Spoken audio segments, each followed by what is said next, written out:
When a billionaire offered a broke waitress $100,000 to answer one question, he thought he was playing a game.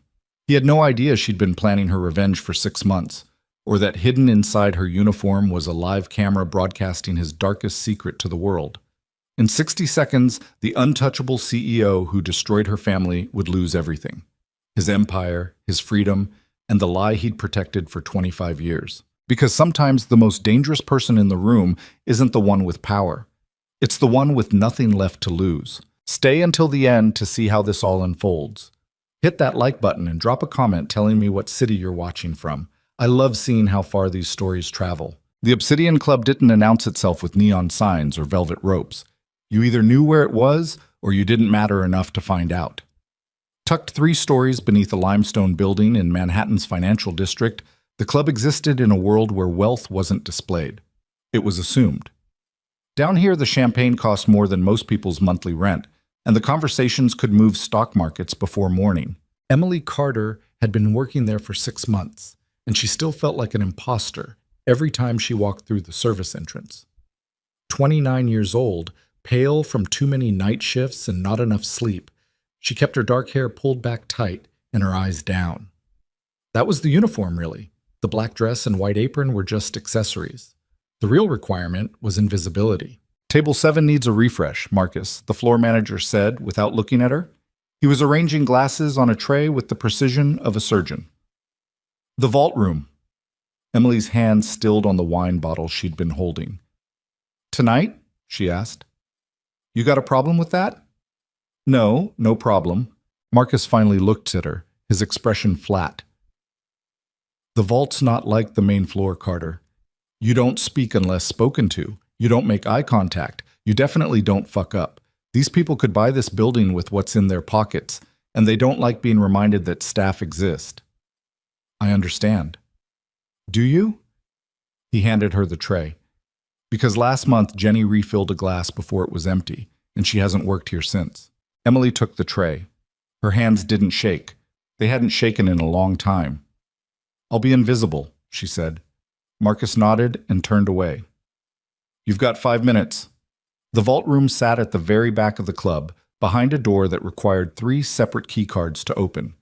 Emily had only been inside twice before, both times to help with setup before guests arrived. She'd never served there during an actual event. Until tonight. She checked her reflection in the small mirror near the service station. Hair perfect, makeup minimal. The tiny camera pin on her collar, hidden in the black fabric, invisible unless you knew exactly where to look. Emily touched it once, briefly, then picked up her tray and walked toward the vault. The hallway leading to the room was lined with dark wood panels and lit by soft amber sconces. Her footsteps made no sound on the thick carpet. She could hear voices ahead, low, confident, occasionally punctuated by laughter that didn't sound like it had anything to do with humor. The door was already open.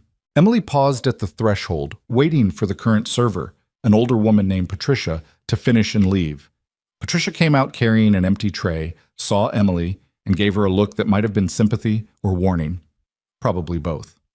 Then Emily stepped inside. The vault room was smaller than the main dining area, but felt larger because of the ceiling height and the massive crystal chandelier that hung at its center like a frozen explosion. The walls were covered in burgundy fabric, and the lighting was deliberately dim, bright enough to see faces, dark enough to hide expressions you didn't want read. 8 people sat around a table that could have seated 20. Emily recognized most of them from photographs in Forbes and the Wall Street Journal. Victor Castellano, who owned half the commercial real estate in Manhattan. Rebecca Whitmore, whose hedge fund had posted returns that made other investors weep with envy. James Chen, the venture capitalist who could make or break a startup with a single phone call. And at the head of the table, sitting with the kind of casual authority that came from never having to prove anything, was Nathaniel Hayes, 32 years old. Billionaire. CEO of Hayes Global, a private equity firm that had its fingers in everything from pharmaceutical companies to tech startups to media conglomerates. Single father to a 6-year-old daughter he barely mentioned in interviews, but whose photo sat on his desk in every office profile piece. Emily had studied his face for months. The sharp jawline, the dark hair he kept just long enough to run his hands through when he was thinking, The blue eyes that looked warm in photographs but cold in person. She'd memorized the way he smiled, not with his whole face, but with just his mouth, like the expression was a tool he'd learned to use effectively. Right now, he wasn't smiling. He was listening to Victor Castellano complain about city zoning regulations while slowly turning a glass of scotch on the table in front of him. His jacket was off, draped over the back of his chair. His sleeves were rolled up to his elbows. Emily approached the table from the left side, moving quietly, keeping her tray level. She started with Rebecca Whitmore, who was in the middle of saying something about quarterly projections, and didn't acknowledge Emily's presence as her champagne glass was refilled. James Chen waved her off without looking. Victor Castellano let her top off his drink while still talking, his hand gesturing broadly enough that Emily had to step back to avoid being hit. Then she reached Nathaniel Hayes. His glass was still half full. Emily knew the protocol. Wait until it was less than a third. Never interrupt. Never assume. But her hand was already moving. She reached for his glass, just an inch, just the beginning of the gesture, and Nathaniel's hand came down on hers so fast she didn't have time to pull back. Not hard, not painful, but firm enough that every conversation at the table stopped. The room went silent. Emily froze, her hand still extended, caught beneath his palm on the stem of his glass. Nathaniel didn't look at her immediately. He finished whatever thought he'd been processing, took a slow breath, and only then turned his head to meet her eyes. "Did I ask for more?" he said quietly. "No, sir. I apologize. I'm sorry, I didn't hear you clearly. Did I ask for more?" His voice wasn't raised. It was almost gentle. That somehow made it worse. "No," Emily said. "You didn't." "Interesting." Nathaniel released her hand and leaned back in his chair, his expression thoughtful. "What's your name?" Marcus's words echoed in her head. "You don't speak unless spoken to." "Emily, sir." "Emily." He said it like he was tasting the word.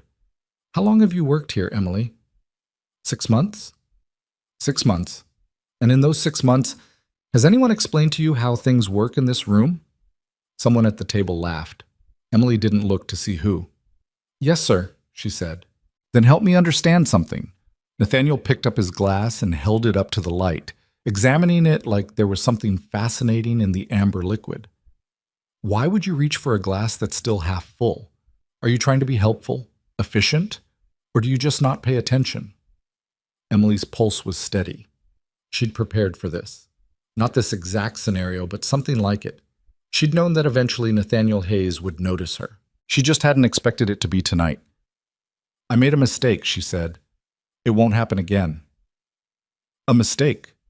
Nathaniel set the glass down and looked at her properly now, his gaze moving over her face with the kind of focus that made her skin prickle. "You know what I love about mistakes, Emily? They reveal character. How someone reacts when they fuck up tells you everything you need to know about them." Victor Castellano chuckled. "Careful, Nate. You're going to make the poor girl cry." "Am I?" Nathaniel tilted his head slightly. "Are you going to cry, Emily?" "No, sir."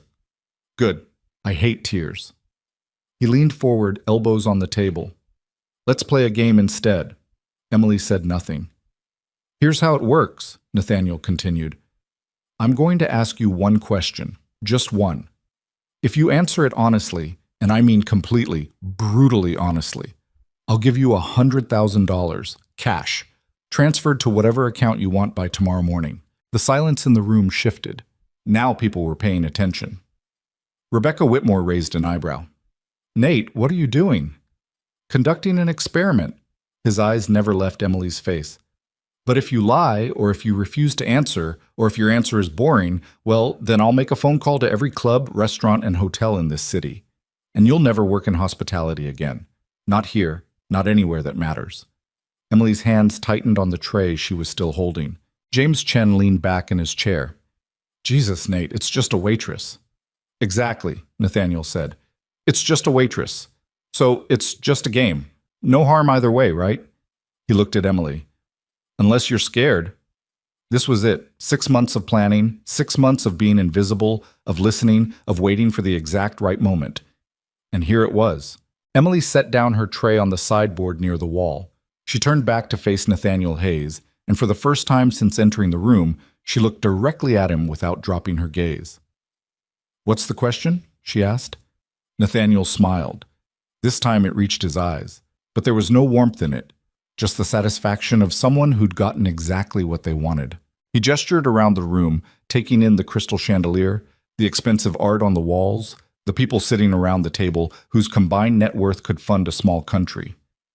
"What's the most expensive thing in this room?" he asked. The question hung in the air. Someone laughed, a short, nervous sound quickly cut off. Emily stood very still. She let the silence stretch for 5 seconds. 10. Then she started walking, not away from the table, around it. "Emily!" Marcus had appeared in the doorway, his face pale. "What are you doing?" She ignored him. Emily moved slowly around the table, her footsteps deliberate now, audible in the quiet room. When she reached Victor Castellano, she stopped. "Mr. Castellano owns 18 buildings in Manhattan," she said.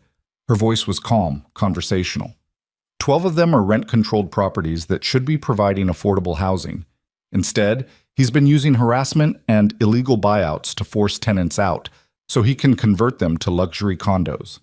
The documentation is hidden in an LLC registered in Delaware, but the paper trail leads straight back to him. Victor's face went red. "You can't—" Emily moved on. She stopped behind Rebecca Whitmore. "Ms. Whitmore's hedge fund posted 18% returns last quarter," Emily continued. "Which is impressive, until you realize those returns came from insider trading. Her boyfriend works in mergers and acquisitions at Goldman Sachs. He's been feeding her information about upcoming deals for 3 years. The SEC hasn't caught on yet because she's careful about how she executes the trades. But the pattern is there if anyone looks closely enough." Rebecca's champagne glass slipped in her hand. She caught it before it fell, but barely. "How do you—" she started. Emily kept moving. James Chen, Senator Patricia Morrison, who Emily hadn't initially recognized in the dim light. David Rothstein, whose pharmaceutical company had just raised prices on insulin by 300%. One by one, Emily walked around the table and spoke. She told them about the mistress in Brooklyn, the embezzled pension fund, the environmental violations covered up with falsified reports, the charity that was actually a tax shelter, the blackmail scheme, the medical research buried because it would hurt quarterly profits. Every secret, every crime, every piece of ugly truth they thought was safely hidden behind lawyers and NDAs and money. She'd heard it all. 6 months of serving champagne while they talked, like she wasn't there.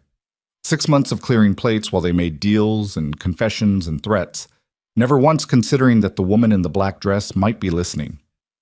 By the time Emily completed the circuit of the table and came back to stand in front of Nathaniel Hayes, the room had gone from silent to suffocating. Victor Castellano was gripping the edge of the table. Rebecca Whitmore looked like she might be sick. Even James Chen, who usually wore smugness like cologne, had gone pale. Nathaniel was the only one who didn't look rattled. He was watching Emily with something that might have been curiosity or might have been rage. Hard to tell. "That's quite a collection of gossip," he said finally. "But you didn't answer my question. What's the most expensive thing in this room?" Emily reached into the pocket of her apron. She pulled out a phone. Not the sleek smartphone most people carried. This was old, at least a decade, maybe more. The screen was cracked. The case was held together with tape, the kind of phone you'd find in a drawer and wonder why anyone kept it. She set it on the table in front of Nathaniel. "This," Emily said. Nathaniel looked at the phone, then back at her. "You're joking." "No. That thing is worth maybe $20, probably less." "You're wrong." Emily pulled out the chair across from him and sat down. Somewhere behind her, Marcus made a strangled sound, but she didn't turn around. "That phone is worth your entire empire." Now she had his full attention. Nathaniel leaned forward. "Explain." Emily kept her hands flat on the table, steady, calm. 25 years ago, she said, you were at a party, private estate in the Hamptons. You were 19, home from your sophomore year at Yale. You drank too much. You got in your car anyway. The temperature in the room seemed to drop.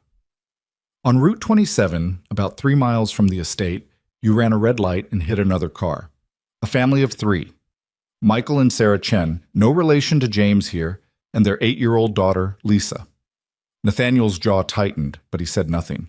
The crash killed all 3 of them instantly, Emily continued. You were drunk, you were speeding, and you were scared. Because even though your family had money, vehicular manslaughter while intoxicated would have meant prison time.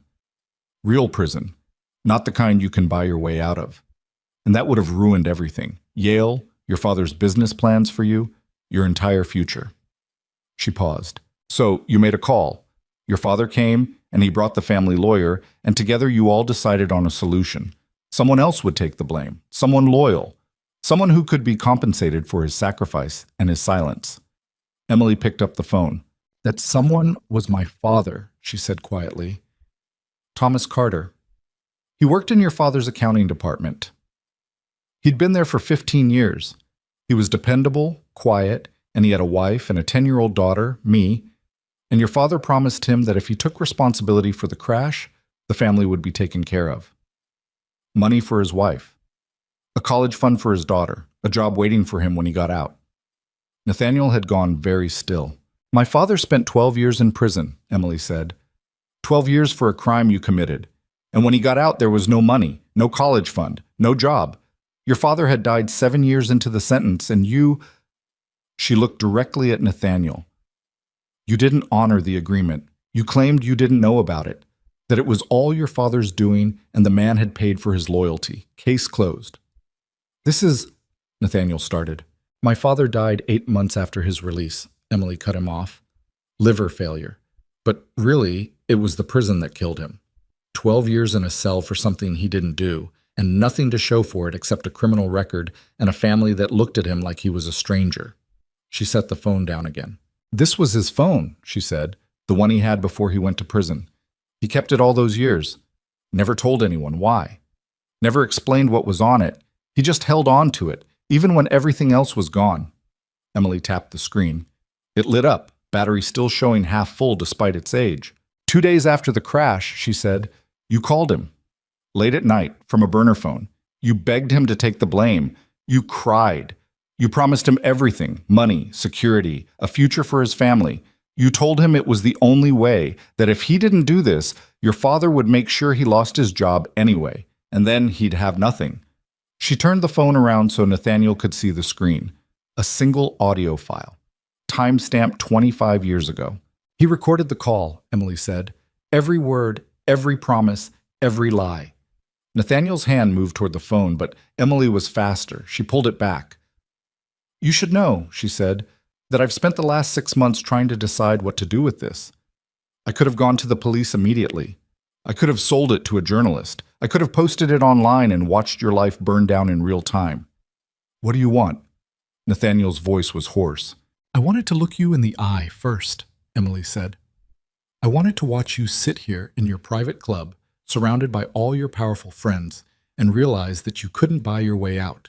Not this time. She stood up. To answer your question, the most expensive thing in this room is the truth, and you're about to find out exactly what it costs. Emily reached up and touched the pin on her collar. This is a camera, she said. Live streaming. It's been recording since I walked in. Every word you said, every word I said, the whole conversation about the secrets around this table, that was just context. But this? She held up the phone. This is what people came to see. Nathaniel lunged across the table. He was fast, but Emily had expected it. She stepped back and his hand caught only air. The phone slipped from her fingers, deliberately, and hit the floor. But it didn't matter. I already played the recording, Emily said, about 5 minutes ago while I was walking around the table. Everyone watching the stream heard it. Your voice, your confession, your promises to my father. Nathaniel stared at her, his face white. By now, Emily continued, it's been clipped and shared across every social media platform. It's trending on Twitter, it's on Reddit. Someone's probably already sent it to the New York Times, the Washington Post, and every major news outlet that might be interested in a billionaire CEO covering up vehicular manslaughter. She picked up the phone from where it had fallen and slipped it back into her pocket. You offered me $100,000 to answer one question honestly, she said. I did that. But I don't want your money, Mr. Hayes. I never did. Marcus was in the doorway, phone pressed to his ear, probably calling security. Other staff members had gathered behind him, faces shocked. Emily walked toward the door. She stopped next to Nathaniel, who was still standing, his hands braced on the table like he might collapse without the support. My father's name was Thomas Carter, she said quietly, just for him. You should remember it, because it's going to be in every headline tomorrow morning, right next to yours. Then she walked out. Behind her, the vault room erupted in chaos, voices shouting, chairs scraping, phones ringing. Emily didn't look back. She walked through the hallway, past the main dining room where guests were already pulling out their phones and staring at screens with expressions of shock, past the coat check where the attendant was watching a video that Emily recognized as her own stream. She walked up the stairs, through the service entrance, and out into the Manhattan night. The air was cold, October wind cutting through her thin uniform. Emily stood on the sidewalk for a moment, breathing. Her hands were shaking now, not from fear, from release. 6 months of planning, 6 months of rage held carefully in check, of smiling politely and saying, "Yes, sir," and "Right away, ma'am," while listening to people who thought they were untouchable. Her phone buzzed. Not the old one in her pocket, her actual phone. She pulled it out and saw the notifications flooding in. The stream had peaked at 200,000 live viewers. The recording had already been downloaded and re-uploaded thousands of times. Hashtag Nathaniel Hayes was trending #1 worldwide. Another buzz. A text from a number she didn't recognize. "This is Sarah Chen from the New York Times. We'd like to speak with you about tonight's events. Please call when you're able." Then another. "CNN would like to book you for an interview." And another. "The Manhattan District Attorney's Office would like to speak with you regarding the recording you released tonight." Emily silenced her phone and put it away. She started walking, away from the Obsidian Club, away from the lights and the sirens that were already starting to wail in the distance. She had one more stop to make tonight. The storage unit in Queens was small and climate-controlled, rented under a fake name and paid for in cash. Emily had been visiting it once a week for 6 months, adding to the collection inside. She opened the door and turned on the light. The space was lined with filing boxes, each one labeled with a name: Victor Castellano, Rebecca Whitmore, James Chen, Senator Patricia Morrison. All the secrets she'd collected, all the evidence she'd gathered while being invisible. The recording of Nathaniel Hayes was just the beginning. Emily pulled out her phone and opened her email. She'd drafted the messages weeks ago, one for each person in that room. Each email contained a simple message: what Emily knows, the world will know, unless you make it right. Attached to each email was a file, evidence of crimes, proof of corruption, everything she'd overheard in 6 months of serving drinks and being ignored. But these emails also included instructions. Victor Castellano would return his buildings to affordable housing or face prosecution. Rebecca Whitmore would turn herself in to the SEC, or Emily would do it for her. James Chen would fund a scholarship program for underprivileged students or watch his empire crumble in the press. Justice, Emily had learned, came in many forms. Punishment was one, restitution was another. She sent the emails and closed her laptop. Outside the storage unit, the city hummed with its usual chaos. Somewhere, Nathaniel Hayes was probably in a conference room with lawyers, trying to figure out how to contain the damage. He couldn't. The truth was already out there, spreading like fire across dry wood. Emily locked the unit and walked back out into the night. She had an appointment in the morning with the district attorney, then another with her father's old public defender, who'd been trying to get his case reopened for years. Then maybe, finally, she could rest. But not yet. The work was just beginning. The Manhattan District Attorney's office smelled like burnt coffee and old paper. Emily sat in a waiting room on the 8th floor, watching lawyers and paralegals rush past with armfuls of files, none of them making eye contact. She'd been there for 40 minutes. Her phone was still off. She knew what would be waiting when she turned it on. Hundreds of messages, missed calls, interview requests from every news outlet in the country. The video had gone viral in a way that even she hadn't fully anticipated. By 3 a.m., it had been viewed over 5 million times. By dawn, that number had tripled. "Ms. Carter?" A woman stood in the doorway. Mid-40s, black suit, hair pulled back so tight it looked painful. She had the exhausted expression of someone who'd been awake for 36 hours straight. "I'm Assistant District Attorney Sarah Vance," she said. "Sorry for the wait. It's been a long night." Emily stood and followed her down a hallway lined with framed photographs of former district attorneys. All men, all looking stern and self-important. Vance's office was small and cluttered. files stacked on every surface. A desk calendar from 2023 still hanging on the wall. She gestured to a chair and closed the door. "Before we start," Vance said, sitting down behind her desk, "I need to tell you that this conversation is being recorded. Anything you say can and will be used in our investigation.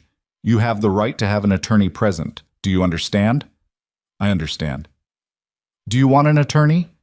"Not yet." Vance studied her for a moment, then pulled out a legal pad and a pen. "Walk me through it," she said.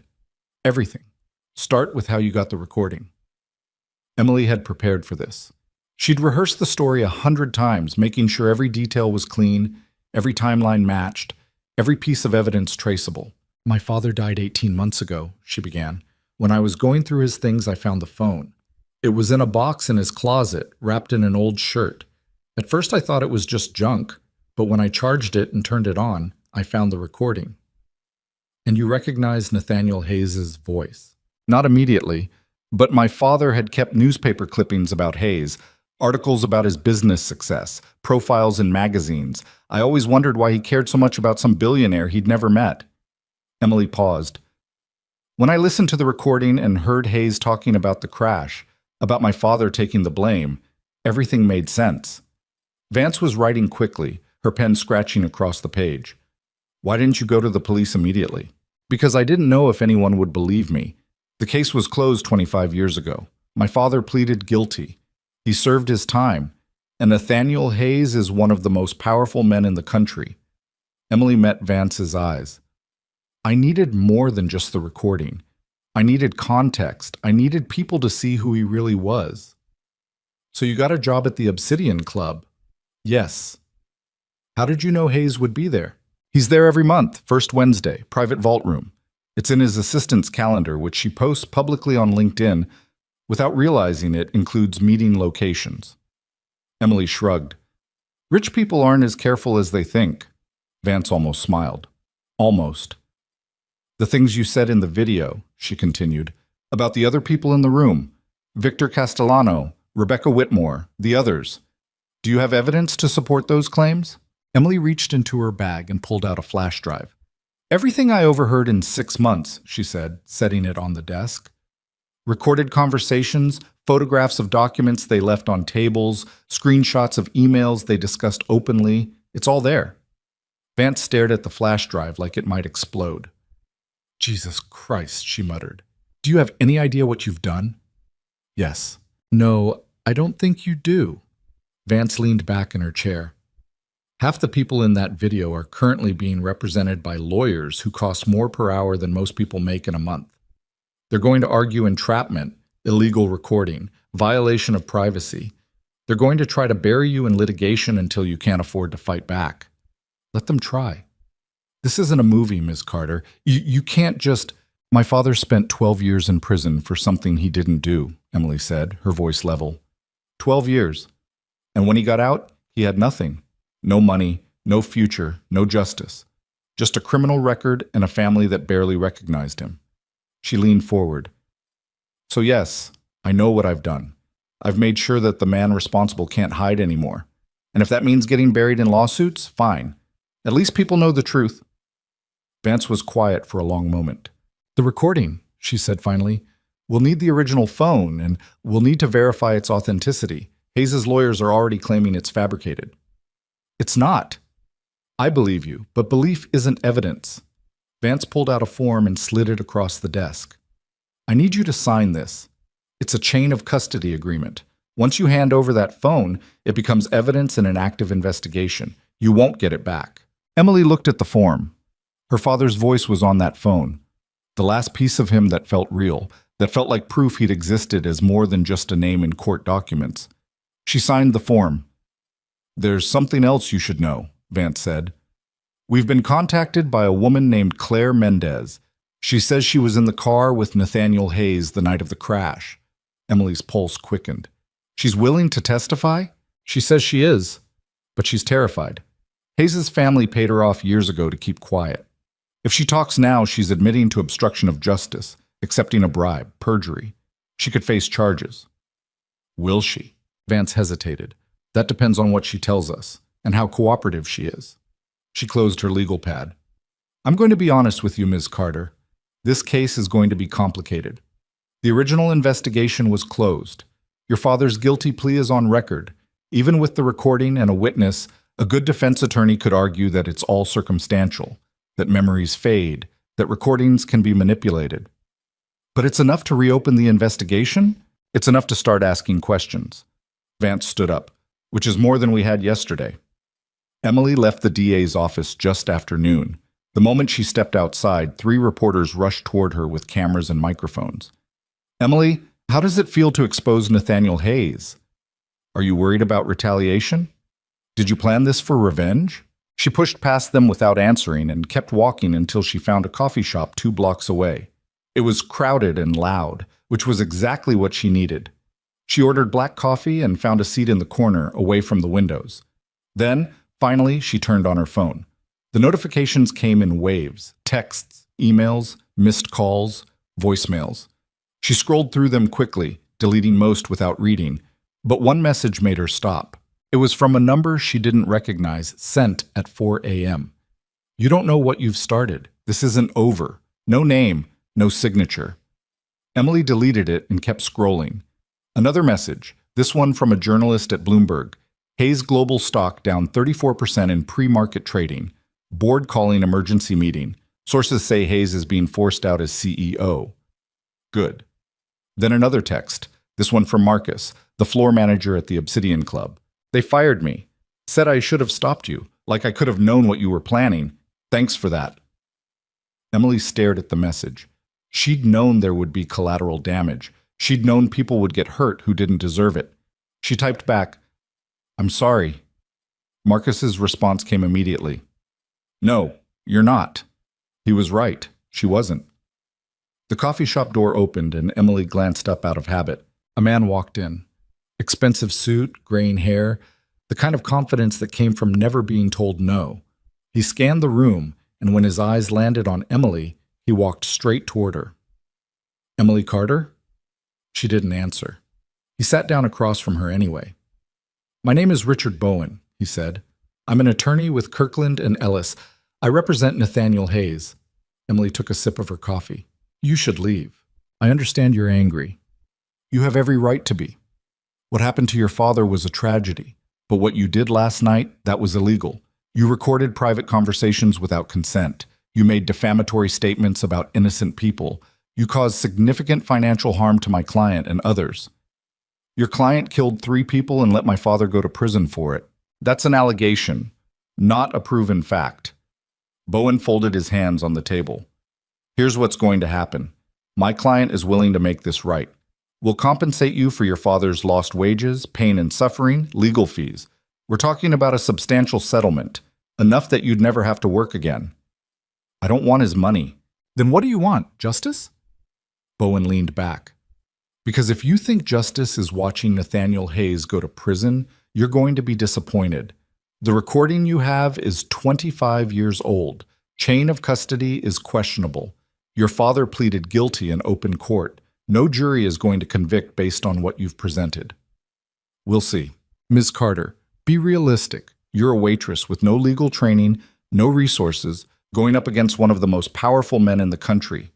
You had your moment of glory. You embarrassed him. You cost him his reputation. Congratulations. But now it's time to accept reality. Emily set down her coffee cup. Let me tell you what's going to happen, she said quietly. Your client is going to be arrested. The DA is reopening the case. There's a witness who's willing to testify, and that recording you think is inadmissible? It's already been heard by millions of people. Even if it doesn't hold up in court, everyone knows what he did. Public opinion is everything. Emily stood up. Your client built his empire on a lie. Now everyone knows, and no amount of money can fix that. She walked out, leaving Bowen sitting alone at the table. By the time Emily made it back to her apartment in Queens, the story had grown beyond anything she'd imagined. The New York Times had published a long-form investigation into the original crash, interviewing witnesses who remembered seeing a young Nathaniel Hayes at the party that night, drunk and belligerent. The Washington Post had obtained court documents showing that Hayes's father had made a substantial donation to the district attorney's re-election campaign 2 weeks before Thomas Carter pleaded guilty. On Twitter, #Justice. For Thomas Carter was trending alongside #Nathaniel Hayes. People were posting photos of Emily's father, articles about wrongful convictions, stories about their own experiences with corrupt wealthy people who'd escaped consequences. Some of the responses were supportive.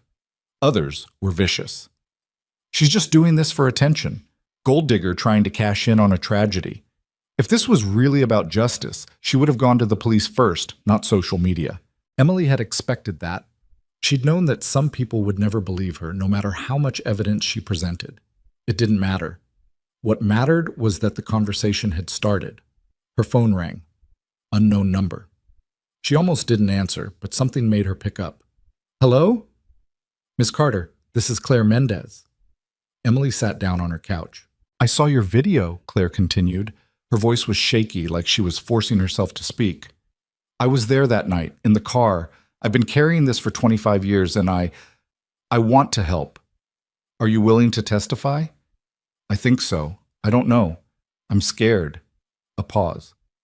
He told me that if I ever talked, he'd destroy me. That his family had enough money and power to make me disappear. And I believed him. I was 19 years old and I believed him. You're not 19 anymore. No, but I'm still scared. Emily understood that. Fear didn't just disappear because you wanted it to. The DA wants to talk to you, she said. Her name is Sarah Vance. She can protect you. Can she? Claire's voice cracked. Can she really protect me from Nathaniel Hayes? Emily thought about that question. About power and money and the systems designed to protect people who had both. I don't know, she said honestly. But I know that staying silent didn't protect you either. It just meant carrying the weight alone. Claire was quiet for a long time.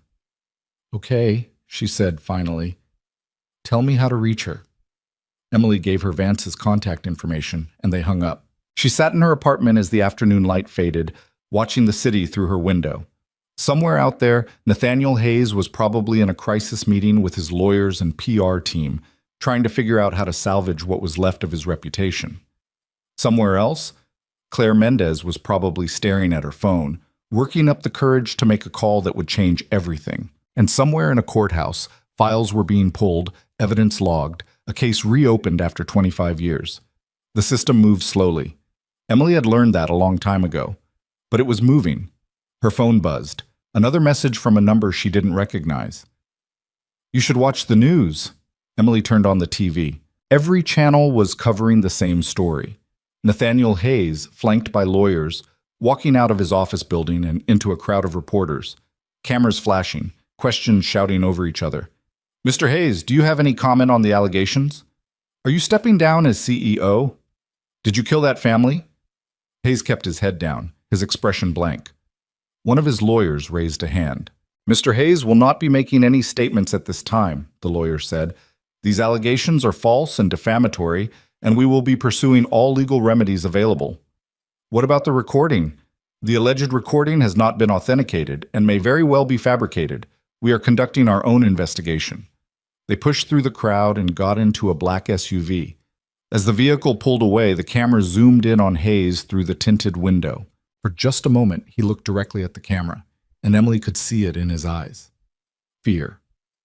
The next morning, Emily met with her father's old public defender in a small office in Brooklyn. His name was David Park, and he looked exactly like someone who'd spent 30 years fighting losing battles in criminal court, tired, cynical, but still showing up anyway. I tried to get your father to fight the charges, Park said, shuffling through files on his desk. He wouldn't do it. Kept saying he'd made his choice, that he had to protect his family. I told him that pleading guilty to vehicular manslaughter while intoxicated was going to ruin his life. He said his life was already ruined, and at least this way you and your mother would be taken care of. Except we weren't. No, you weren't. Park found the file he was looking for and opened it. I've been trying to get this case reopened for 10 years. Every time I got shut down. No new evidence. Original plea was voluntary. Case closed. He looked up at Emily. What you did changes everything. Can we get his conviction overturned? Maybe. It's going to depend on what the DA finds when they reinvestigate. If Claire Mendez testifies, if the recording holds up, if we can prove that Hayes' family coerced your father into taking the plea, then yes, we have a shot. Park closed the file. But even if we win, your father is gone. An overturned conviction doesn't bring him back. I know. Then why do this? Why risk everything for a symbolic victory? Emily thought about her father, the way he'd looked the last time she'd visited him in the hospital. His skin gray, his eyes hollow. The way he'd held her hand and said, "I'm sorry I couldn't give you more." Like he was the one who'd failed. "It's not symbolic," she said. "It's the truth, and he deserved to have the truth told." Park nodded slowly. "Okay, then let's get to work." They spent the next 3 hours going through files, building a timeline, identifying witnesses who might still be alive and willing to talk. By the time Emily left Park's office, it was dark outside. She was exhausted. She hadn't slept more than a few hours in the last 2 days. Her body ached. Her mind felt like it was running on fumes. But she couldn't stop yet. There was still more to do. The emails she'd sent the night before had started to get responses. Victor Castellanos' lawyers had sent a cease and desist letter, threatening litigation if she didn't retract her statements immediately. Rebecca Whitmore hadn't responded at all, but according to Bloomberg, she'd resigned from her hedge fund to spend more time with family. James Chen had sent a personal email. "You don't know what you're talking about, but if you want to discuss this privately, I'm willing to listen." Translation: he wanted to negotiate. Emily deleted it. Senator Patricia Morrison's office had released a statement denying all allegations and announcing an ethics investigation to clear her name. One by one, the people in that room were reacting exactly as Emily had predicted. Deny, deflect, lawyer up. But the damage was done. The public was watching now. Journalists were digging. Whistleblowers were coming forward with their own stories about corruption and abuse of power. Emily had lit a match. Now the fire was spreading on its own. She got home just after 8 p.m., ordered takeout she was too tired to eat, and fell asleep on her couch with her phone still in her hand. She woke up to someone pounding on her door. Emily sat up, disoriented. It was still dark outside. Her phone said 2:47 a.m. The pounding came again. Harder this time. "NYPD, open up!" Her heart jumped into her throat. She walked to the door and looked through the peephole. 2 officers stood in the hallway, both in uniform. Emily unlocked the door and opened it part way. "Emily Carter?" one of the officers asked. "Yes. We need you to come with us." "What? Why?" "There's been an incident. We need to ask you some questions." Emily's mind raced. "Am I under arrest?" "Not at this time, but we need you to come to the station. I want to call a lawyer first." The officer exchanged a glance with his partner. "Ma'am, this is urgent. Someone broke into Nathaniel Hayes' home tonight. His daughter was there. She's okay, but Mr. Hayes is claiming you might have information about who did this." Emily went cold. "I didn't break into anyone's home." "We're not saying you did, but given your history with Mr. Hayes, we need to establish your whereabouts tonight. Just routine questions." Nothing about this felt routine, but Emily grabbed her jacket and went with them anyway. The interrogation room was exactly like the ones on TV. Gray walls, metal table, mirror that was obviously two-way glass. Emily sat alone for 20 minutes before anyone came in. When the door finally opened, it wasn't a detective, it was Nathaniel Hayes. He looked different than he had in the vault room. His suit was rumpled, his hair messy. He had the look of someone who hadn't slept, who'd been running on rage and adrenaline for too long. "You're not supposed to be in here," Emily said. "I know." He closed the door behind him. "I told them I needed to talk to you, that it was urgent." "There's nothing to talk about." "Someone broke into my home tonight," Nathaniel said. His voice was low, controlled, but underneath it Emily could hear something fraying. "They got past security, disabled the alarm, and went straight to my daughter's room." Emily's stomach dropped. "Is she okay?" "She's fine. Terrified, but fine. They didn't touch her, just left a note on her bed." He pulled a piece of paper from his pocket and slid it across the table. It said, "Now you know how it feels."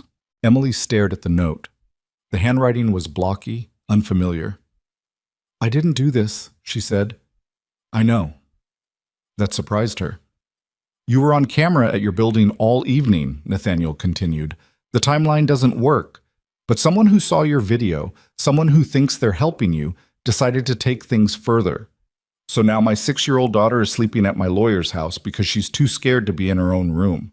I'm sorry that happened to her, but that's not my fault. Isn't it? Nathaniel leaned forward. You wanted to destroy me. Fine. I probably deserve it, but my daughter doesn't. She didn't do anything except have the wrong father. Emily met his eyes. My father didn't do anything either, except trust yours. They stared at each other across the table. I was 19, Nathaniel said finally. Drunk, stupid, scared. I made a choice that night that I've regretted every day since. Not enough to tell the truth. No, not enough for that. He ran a hand through his hair. You want me to say I'm a monster? Fine, I'm a monster. I let an innocent man go to prison. I built my life on his sacrifice. I'm guilty of everything you said and worse. So turn yourself in. I can't. You mean you won't? I mean I can't. Nathaniel's voice cracked slightly. If I go to prison, what happens to my daughter? Her mother is dead. She has no other family. I'm all she has. Emily thought about that. About a little girl who'd already lost her mother, now watching her father's world collapse on live television. You should have thought about that before you killed 3 people, she said. Nathaniel flinched like she'd hit him. You're right, he said quietly. I should have. He stood up and walked to the door. Before he opened it, he turned back. The recording, he said. Is it real? Yes. And there's no way to make this go away? No. Nathaniel nodded slowly, like he'd already known the answer but needed to hear it anyway. Then I guess we both get to live with the consequences, he said. And he left. Emily left the police station at dawn. The city was just starting to wake up, delivery trucks rumbling through empty streets, the first commuters stumbling toward subway stations with coffee cups clutched like lifelines. She hadn't been charged with anything. The detectives had asked their questions, confirmed her alibi, and let her go with a warning to be careful about the kind of attention her video was attracting, as if she could control that now. Her phone had 17 new voicemails. She deleted them without listening. Whatever people wanted from her, interviews, statements, apologies, could wait. She needed sleep. Real sleep, more than the fragmented hours she'd been grabbing between crises. But when she got back to her apartment, there was someone waiting in the hallway. A woman, late 40s, dressed in jeans and a sweater that had seen better days. She had the kind of face that had once been beautiful, but had been worn down by years of something heavy. Emily Carter? The woman asked. Emily's hand tightened on her keys. Who are you? My name is Linda Morrison. I need to talk to you about your father. Emily didn't move. Did you know him? No, but I knew someone who did. Linda glanced down the hallway like she was checking to make sure they were alone. Can we go inside? I don't want to do this out here. Every instinct told Emily to say no. She'd already let too many strangers into her life in the past 48 hours. But something about the way Linda was standing, shoulders hunched, hands shaking slightly, made her pause. 5 minutes, Emily said, unlocking her door. Inside, Linda sat on the edge of the couch like she might need to run at any moment. Emily stayed standing, arms crossed. Talk, she said. Linda took a breath. My husband worked for Hayes Industries back in the 90s. He was in accounting, same department as your father. They weren't friends exactly, but they knew each other, ate lunch together sometimes. Okay. After your father went to prison, my husband started asking questions. He thought something didn't add up about the whole thing. Thomas Carter wasn't a drinker. Everyone in the office knew that. So why would he suddenly get drunk and cause a fatal accident? Linda's hands twisted together in her lap. My husband started digging, looking at records, talking to people who'd been at that party in the Hamptons, and he found something. Emily sat down. What did he find? Receipts. From the bar at the country club where the party was held. Someone had run up a tab that night under a fake name, but the credit card used to close it belonged to Nathaniel Hayes. The receipts showed what he'd been drinking, 8 drinks in 3 hours. Way over the legal limit. Did your husband go to the police? He tried. They told him the case was closed, that they weren't interested in conspiracy theories. Linda's voice went quiet. 2 weeks later, he was fired. No warning, no explanation, just a security escort out of the building and a severance check. Jesus. He couldn't find another job, not in finance, not in New York. It was like he'd been blacklisted. We lost our apartment, our savings, everything. Linda looked up at Emily, and her eyes were wet. He killed himself 6 years ago, walked into the Hudson River and didn't come back. The apartment went silent except for the sound of traffic outside. Emily felt something cold settle in her chest. Another life destroyed. Another family broken by Nathaniel Hayes' lies. "I'm sorry," she said, and meant it. "I saw your video," Linda continued, "and I realized my husband was right all along. He wasn't crazy. He wasn't paranoid. He just saw the truth before anyone else did." She reached into her bag and pulled out a manila envelope. "These are copies of the receipts he found, and some other documents he'd collected. I don't know if they'll help, but I thought you should have them." Emily took the envelope. It was thick, stuffed with papers. "Why didn't you come forward before?" "Because I was scared. Because I didn't want to end up like my husband." Linda stood up. "But then I watched you walk into that club and tell the truth in front of all those powerful people, and I thought, maybe it's time to stop being scared." She headed toward the door, then paused. "Your father was a good man," she said. "My husband always said that. Thomas Carter was decent, honest, the kind of person who didn't deserve what happened to him." "Thank you," Emily said. After Linda left, Emily sat on her couch and opened the envelope. Inside were dozens of documents, credit card receipts, like Linda had said, but also internal memos from Hayes Industries, emails printed on faded paper, handwritten notes that looked like someone trying to piece together a puzzle. One email, dated 3 months after Thomas Carter went to prison, stood out. From Robert Hayes Sr., Chairman. To Michael Vance, General Counsel. Carter situation. The matter is resolved. TC has accepted responsibility and will not be causing any further complications. Ensure all documentation related to the incident is archived and sealed. No one outside of legal should have access. Regarding his compensation package, hold the payments until he completes his sentence. If he talks, we have leverage. If he stays quiet, we honor the agreement. Either way, this ends here. Emily read it 3 times. Proof, clear, documented proof, that Hayes Industries had made a deal with her father, that they'd promised him compensation in exchange for his silence, and then they'd reneged. She pulled out her phone and called Sarah Vance. The ADA answered on the second ring. "Carter, I was just about to call you." "I have more evidence," Emily said.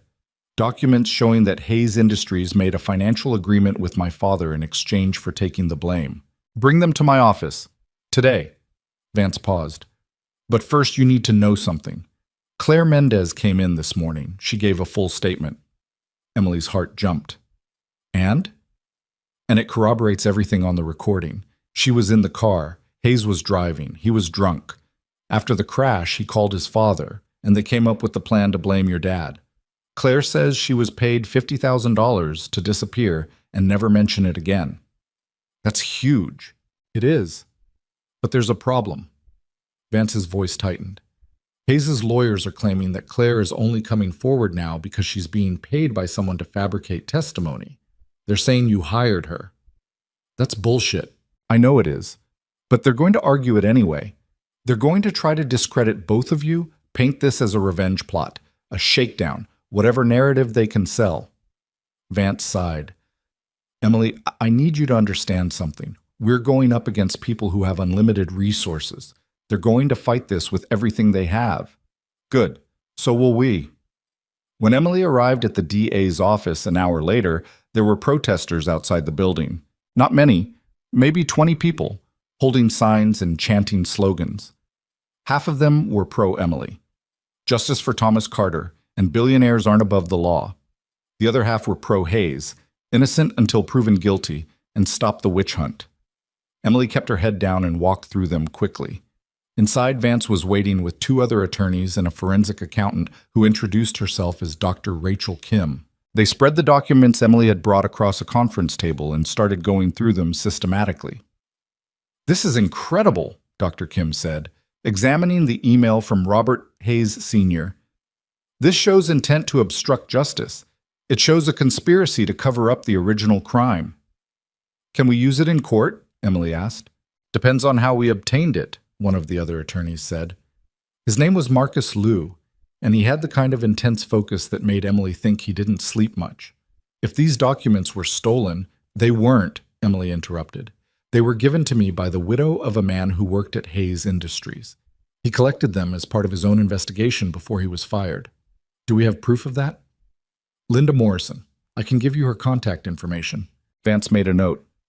We'll need to interview her, get her full statement on record. They worked for hours, building timelines, cross-referencing dates, identifying potential witnesses who might still be alive and could testify about the cover-up.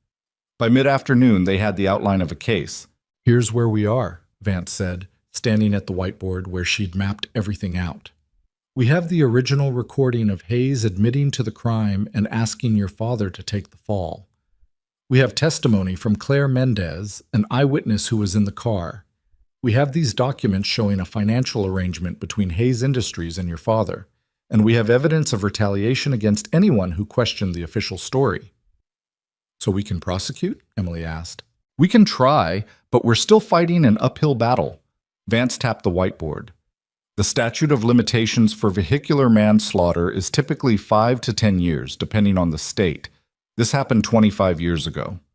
Emily felt her stomach drop. So he gets away with it? Not necessarily. Murder has no statute of limitations. If we can prove that Hayes didn't just cause the deaths through negligence, but that there was intent or reckless disregard for human life, we might be able to charge him with second-degree murder. And the cover-up? Obstruction of justice, witness tampering, conspiracy, bribery, those all have their own statutes of limitations, but some of them extend longer. And if we can prove that Hayes and his associates actively concealed evidence and intimidated witnesses, we might be able to argue continuing conspiracy, which resets the clock. Marcus Liu leaned forward. The bigger issue is going to be your father's guilty plea. That's going to be the cornerstone of Hayes' defense. They'll argue that Thomas Carter confessed in open court, that he had legal representation, that his conviction was legitimate. Overturning that is going to require extraordinary evidence. We have extraordinary evidence, Emily said. We have good evidence, Vance corrected, but good isn't always enough. Emily wanted to throw something. After everything she'd done, everything she'd risked, the idea that Hayes might still walk free made her want to scream. So what do we do? She asked. We keep building the case. We interview every possible witness. We subpoena records from Hayes Industries. We find every piece of evidence that supports the truth. Vance met her eyes, and we prepare for a long fight. The press conference was Vance's idea. If we're going to do this, we need public support, she'd said. Hayes is going to use his money and influence to bury this. But if people are watching, if they're invested in seeing justice done, that makes it harder for him to make this go away quietly. Emily hated the idea. She'd never wanted to be the face of this story. She just wanted her father's name cleared. But Vance was right. Public pressure was one of the few advantages they had. So 3 days after Emily had walked out of the Obsidian Club, she stood behind a podium in front of a dozen cameras and twice as many reporters. Vance spoke first, laying out the evidence they'd gathered, explaining the timeline of the cover-up, announcing that the Manhattan DA's office was officially reopening the investigation into the 2001 crash that killed Michael and Sarah Chen and their daughter Lisa. Then it was Emily's turn. She'd written notes, but when she looked down at them, the words blurred together. So she spoke from memory instead. My father's name was Thomas Carter, she began. He was an accountant. He loved crossword puzzles and bad coffee and watching baseball even though he didn't really understand the rules. He wasn't perfect. He made mistakes. But he was a good man. Her voice was steady. She'd practiced this part. 25 years ago, he made a choice to protect his family. He was told that if he took responsibility for a crime he didn't commit, we would be taken care of. That his sacrifice would mean something. Emily paused. It didn't. We got nothing, and he lost everything. The cameras flashed. Reporters scribbled notes. For years, I thought he was guilty. I thought he'd killed those people, that he destroyed our family through his own weakness. It wasn't until after he died that I learned the truth. Emily looked directly into the cameras. Nathaniel Hayes killed Michael, Sarah, and Lisa Chen. He was drunk. He was driving recklessly. And when he realized what he'd done, instead of taking responsibility, he used his family's money and power to make an innocent man pay for his crime. Someone in the crowd shouted a question, but Vance held up a hand. "We'll take questions after Ms. Carter finishes," she said. Emily glanced at her notes again, then set them aside. "I'm not here because I want revenge," she said. "I'm here because I want the truth to matter. I want people to know that you can't buy your way out of murder, that money and power don't put you above the law." She took a breath. "My father died believing he was a criminal. He died in shame, and I can't bring him back, but I can make sure that history remembers him correctly. Not as the man who caused that crash, but as the man who was sacrificed to protect someone who didn't deserve protection." She stepped back from the podium. The reporters erupted with questions, all talking over each other. "Emily, what do you say to people who claim you fabricated the evidence? Are you concerned about retaliation from Hayes? Do you think justice is still possible after 25 years? Vance fielded most of the questions, but one reporter pushed forward and directed a question straight at Emily. "Ms. Carter, there are reports that you've received multiple offers for book deals and movie rights. Are you profiting from this tragedy?" Emily felt her jaw tighten. "I haven't accepted any offers," she said. "This isn't about money. But you're not ruling it out?" "I'm not thinking about it.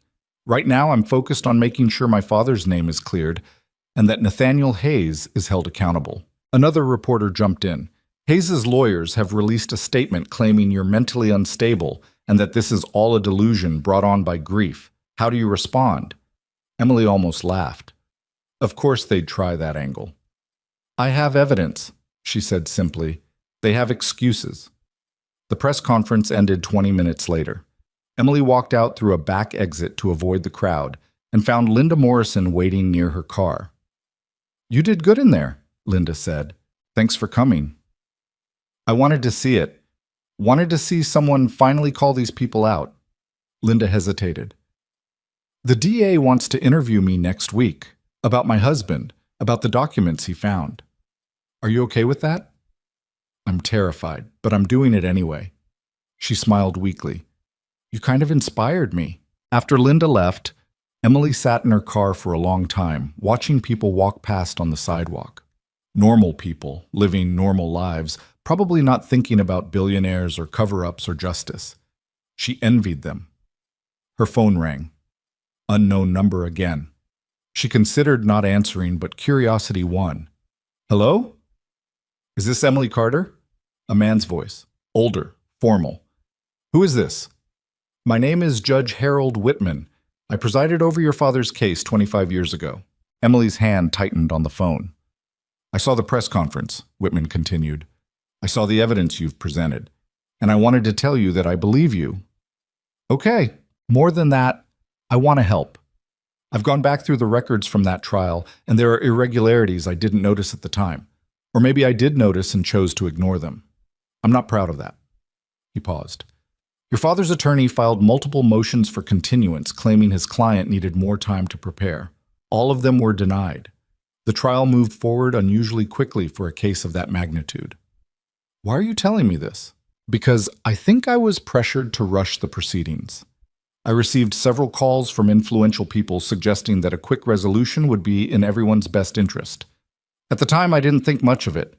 But now," Whitman sighed, "now I wonder if I allowed an innocent man to be convicted because it was convenient for powerful people."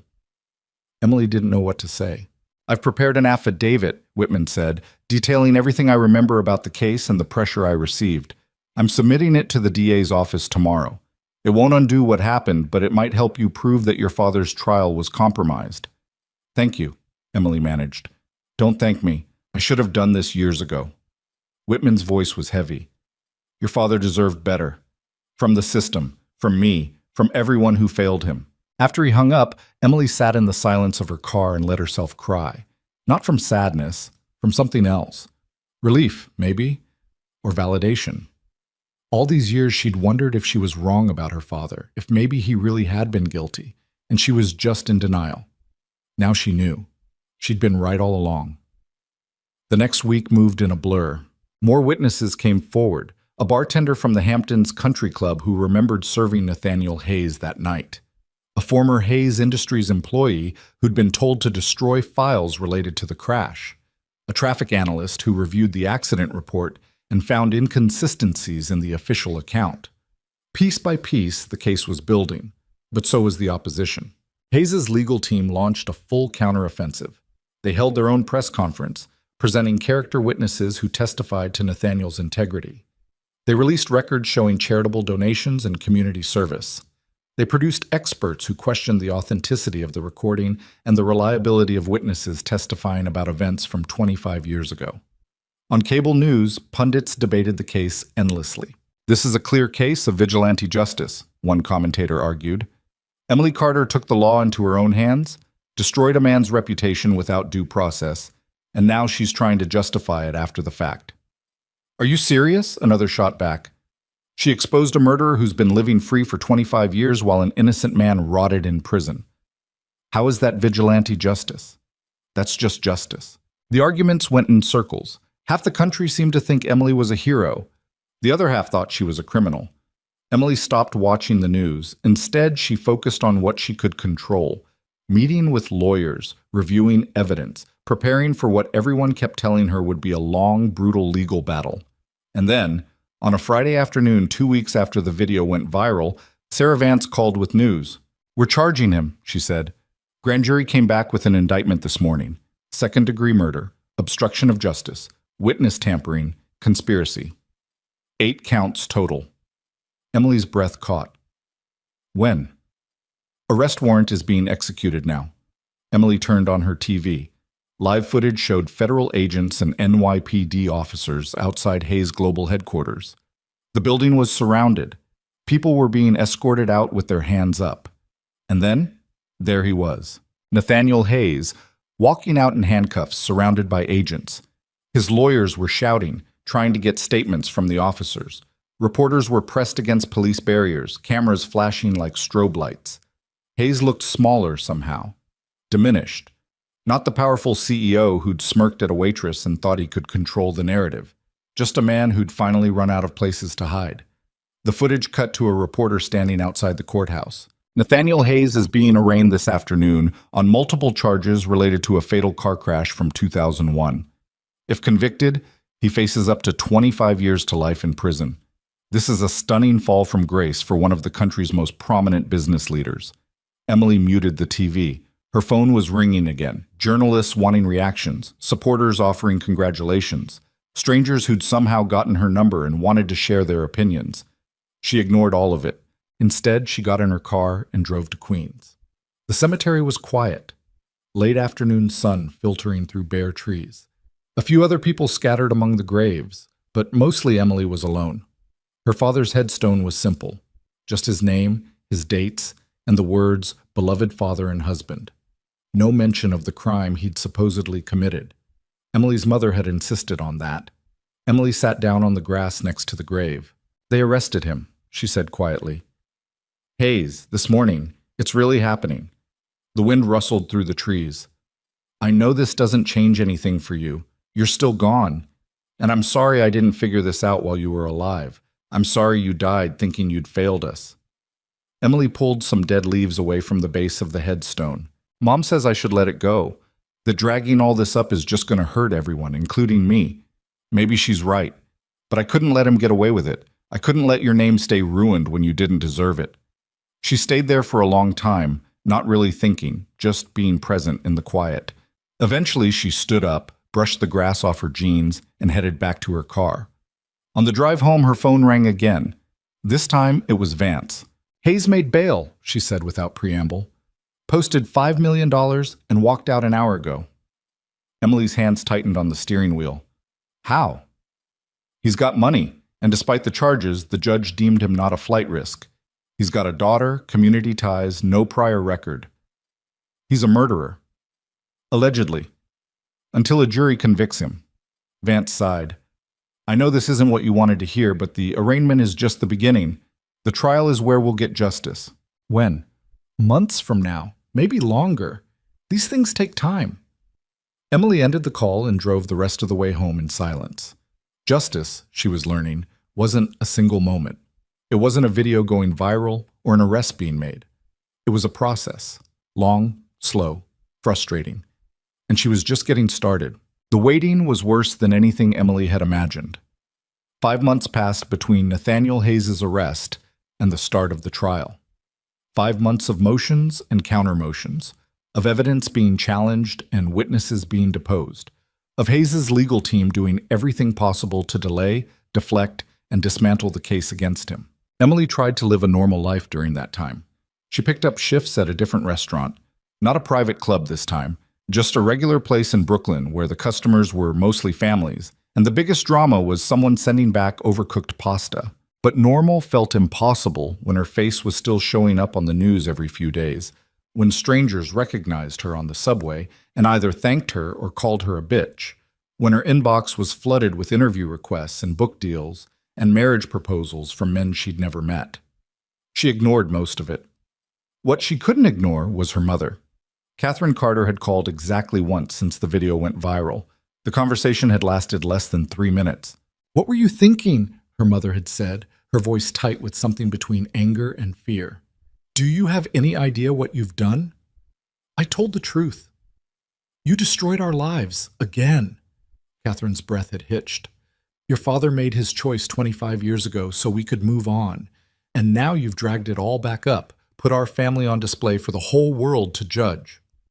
"Dad's choice wasn't a choice. He was coerced. It doesn't matter, it's over. He's gone. And you've accomplished nothing except making yourself a target." Emily had tried to explain, tried to make her mother understand that clearing their father's name mattered, that justice mattered, but Catherine had hung up before she could finish. They hadn't spoken since. Emily told herself it didn't hurt, that her mother was just scared, just protecting herself the way she'd always done. But it did hurt. It hurt like hell. In early March, Sarah Vance called with an update. "Trial starts April 15th, she said. Judge Marianne Kowalski presiding. She's tough but fair. Hayes' team tried to get her recused, claimed she had a bias against wealthy defendants. Motion was denied." "What are our chances?" Emily asked. Vance was quiet for a moment. "Honestly, 50-50. We have good evidence, but Hayes has an incredible defense team. Martin Schaffer is lead counsel. He's never lost a murder case. Never. He's going to attack every piece of evidence we present, discredit every witness. It's going to be brutal." "I can handle brutal." "I know you can, but you need to prepare yourself for the possibility that we lose, that a jury hears everything and still decides there's reasonable doubt." Emily stared out her window at the street below. "If that happens, then at least people know the truth. At least it's on the record." "That's a very generous way to look at it." "I don't feel generous.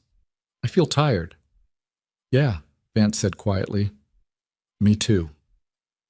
The night before the trial started, Emily couldn't sleep.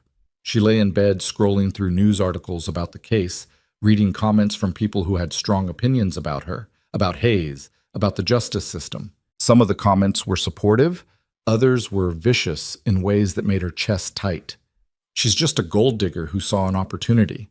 My cousin went to Yale with Nate Hayes and says he's the nicest guy. This is all fake. Even if it's true, what's the point of dragging up something from 25 years ago? Let it go." Emily closed the browser and put her phone face down on the nightstand.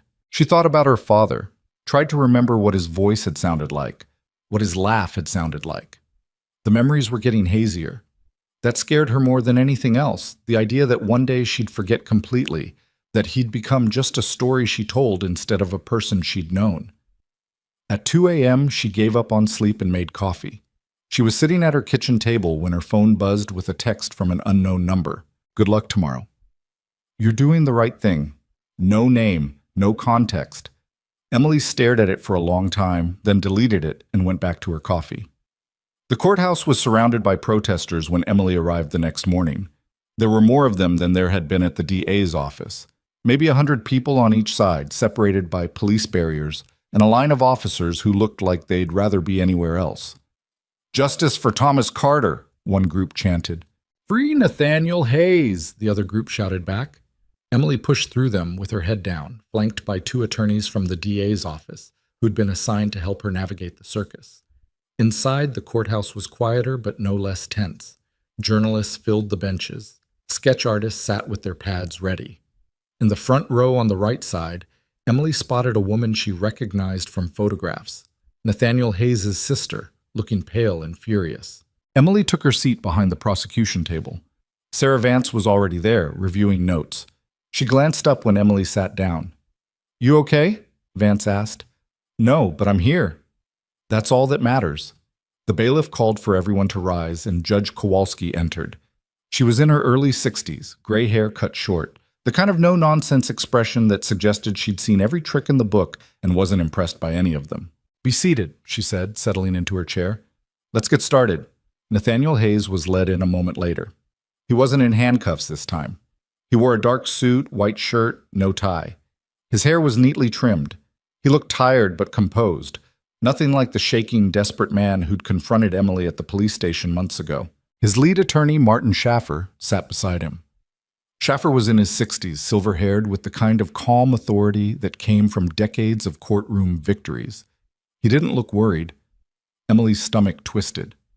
Judge Kowalski reviewed some preliminary matters, then addressed the jury pool. Jury selection took 2 days. Watching potential jurors being questioned felt like watching a psychological dissection.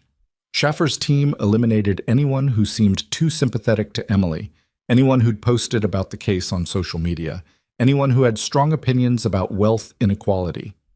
Vance's team did the same in reverse, eliminating anyone who seemed too deferential to authority, too skeptical of witness testimony, too willing to give Hayes the benefit of the doubt. In the end, they had 12 jurors and 4 alternates, 7 women, 5 men, ages ranging from late 20s to early 70s. Emily tried to read their faces, tried to guess who might be on her side, but they all looked neutral. Carefully, professionally neutral. Opening statements began on a Wednesday morning. Schaffer went first. He stood in front of the jury box with his hands clasped, his voice calm and measured. 25 years ago, he began, a terrible tragedy occurred. 3 people lost their lives in a car accident. A family was destroyed. And in the aftermath, a man named Thomas Carter stepped forward and accepted responsibility for what happened. He pleaded guilty. He went to prison. He served his sentence. Schaffer paused, looking at each juror in turn. Now, a quarter century later, his daughter wants to rewrite history. She wants you to believe that her father was innocent, that he was coerced, that a vast conspiracy was orchestrated to protect a 19-year-old college student. She wants you to believe this based on a recording of questionable authenticity, the testimony of a woman who's been paid for her story, and documents that may or may not prove what she claims they prove. Emily's hands clenched in her lap. The prosecution will tell you this is about justice, Schaffer continued, but what this is really about is a daughter who can't accept her father's choices, who would rather believe in a conspiracy than accept the painful truth that her father caused a terrible accident and tried to make amends by taking responsibility. He walked back toward the defense table. My client, Nathaniel Hayes, is not a perfect man. He's made mistakes in his life, as we all have. But he did not commit murder. He did not orchestrate a cover-up. And when you've heard all the evidence, when you've seen the holes in the prosecution's case, I trust you'll recognize that this trial is not about justice. It's about revenge. Schaffer sat down. Judge Kowalski looked at Vance. Ms. Vance? Sarah Vance stood and approached the jury. She didn't have Schaffer's theatrical calm. She looked like what she was, an overworked prosecutor with too many cases and not enough sleep, fighting for something she believed in despite the odds. In 2001, Vance began, Michael Chen, Sarah Chen, and their 8-year-old daughter Lisa were driving home from a family gathering. They were hit by a drunk driver running a red light. All 3 died instantly. Her voice was steady, factual. The police investigation was quick, very quick. Within 48 hours, they had a suspect who confessed. Thomas Carter, an accountant with no prior record, no history of drinking problems, pled guilty to vehicular manslaughter while intoxicated. Case closed. Vance pulled out a photograph and placed it on an easel facing the jury. It showed the crash scene, twisted metal, shattered glass, the kind of devastation that made you wonder how anyone survived. Except it wasn't Thomas Carter driving that night, she said. It was Nathaniel Hayes, 19 years old, drunk, scared of what his future would look like if he went to prison. So his father, Robert Hayes Sr., made a deal with Thomas Carter. Take the blame. Go to prison. And in exchange, your family will be taken care of financially. She pulled out another photograph.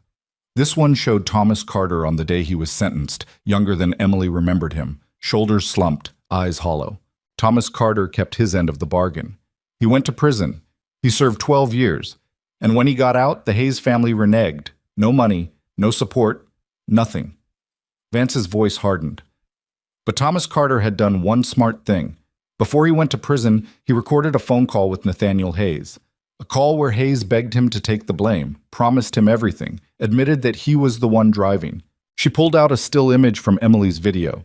Nathaniel in the vault room, his face caught in an expression that looked like guilt. The defense will tell you that recording is fake, that the witnesses are lying, that this is all a conspiracy.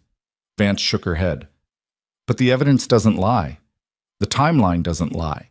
And by the end of this trial, you'll know beyond any doubt that Nathaniel Hayes killed 3 people and let an innocent man pay for his crime. She walked back to her table and sat down.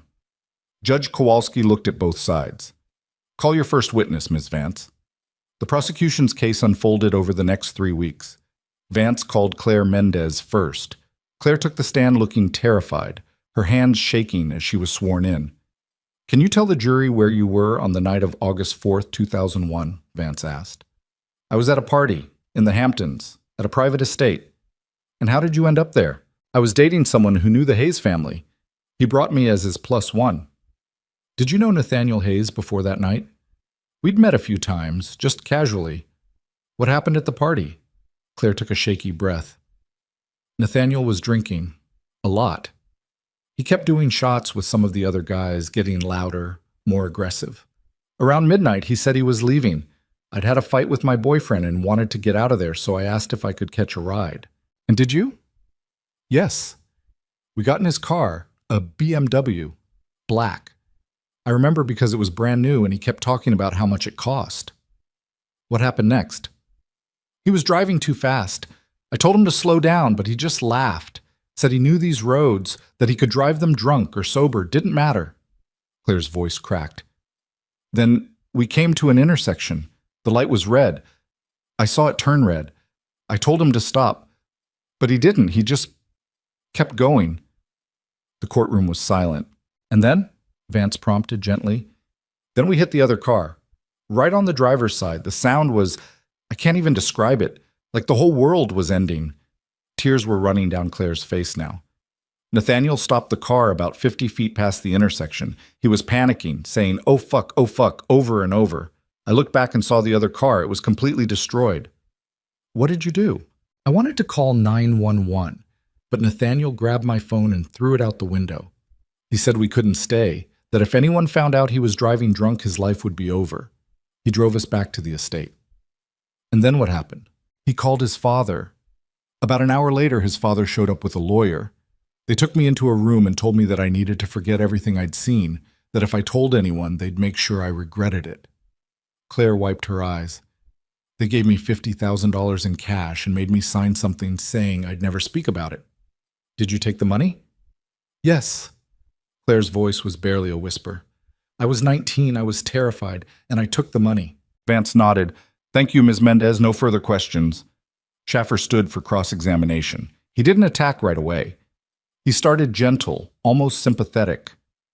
Ms. Mendez, this must be very difficult for you. It is. You've been carrying this secret for 25 years. That's a long time. Yes. When did you decide to come forward? After I saw Emily's video, after I heard the recording.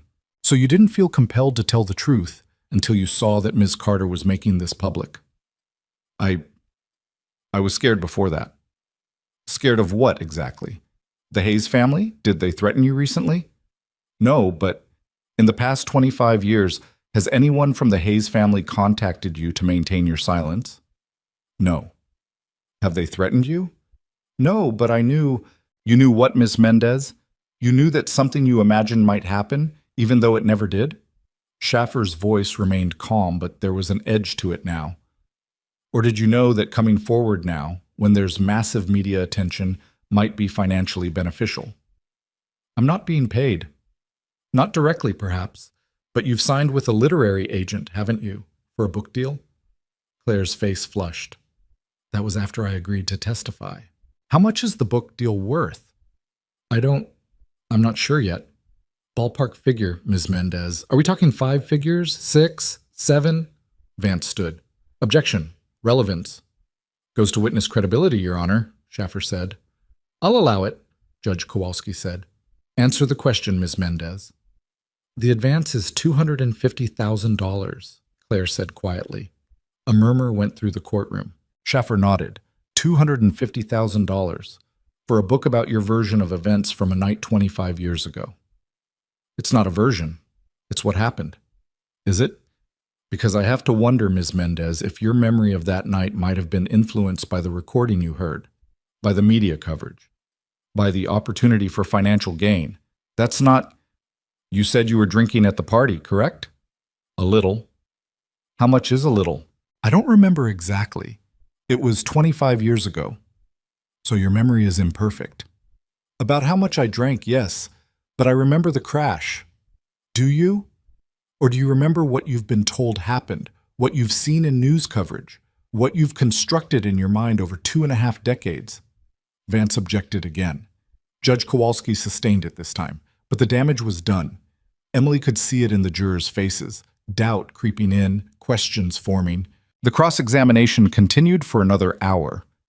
By the time Schaffer finished, Claire looked exhausted and defeated. Emily wanted to hate her for taking the book deal, but she couldn't. Claire had made a choice 25 years ago, and she'd been living with it ever since. If she could profit from finally telling the truth, who was Emily to judge? The prosecution called more witnesses over the following days. The bartender from his Hamptons club, who testified that he'd served Nathaniel Hayes 8 drinks that night. I remember because he kept tipping in hundreds. Made my whole week.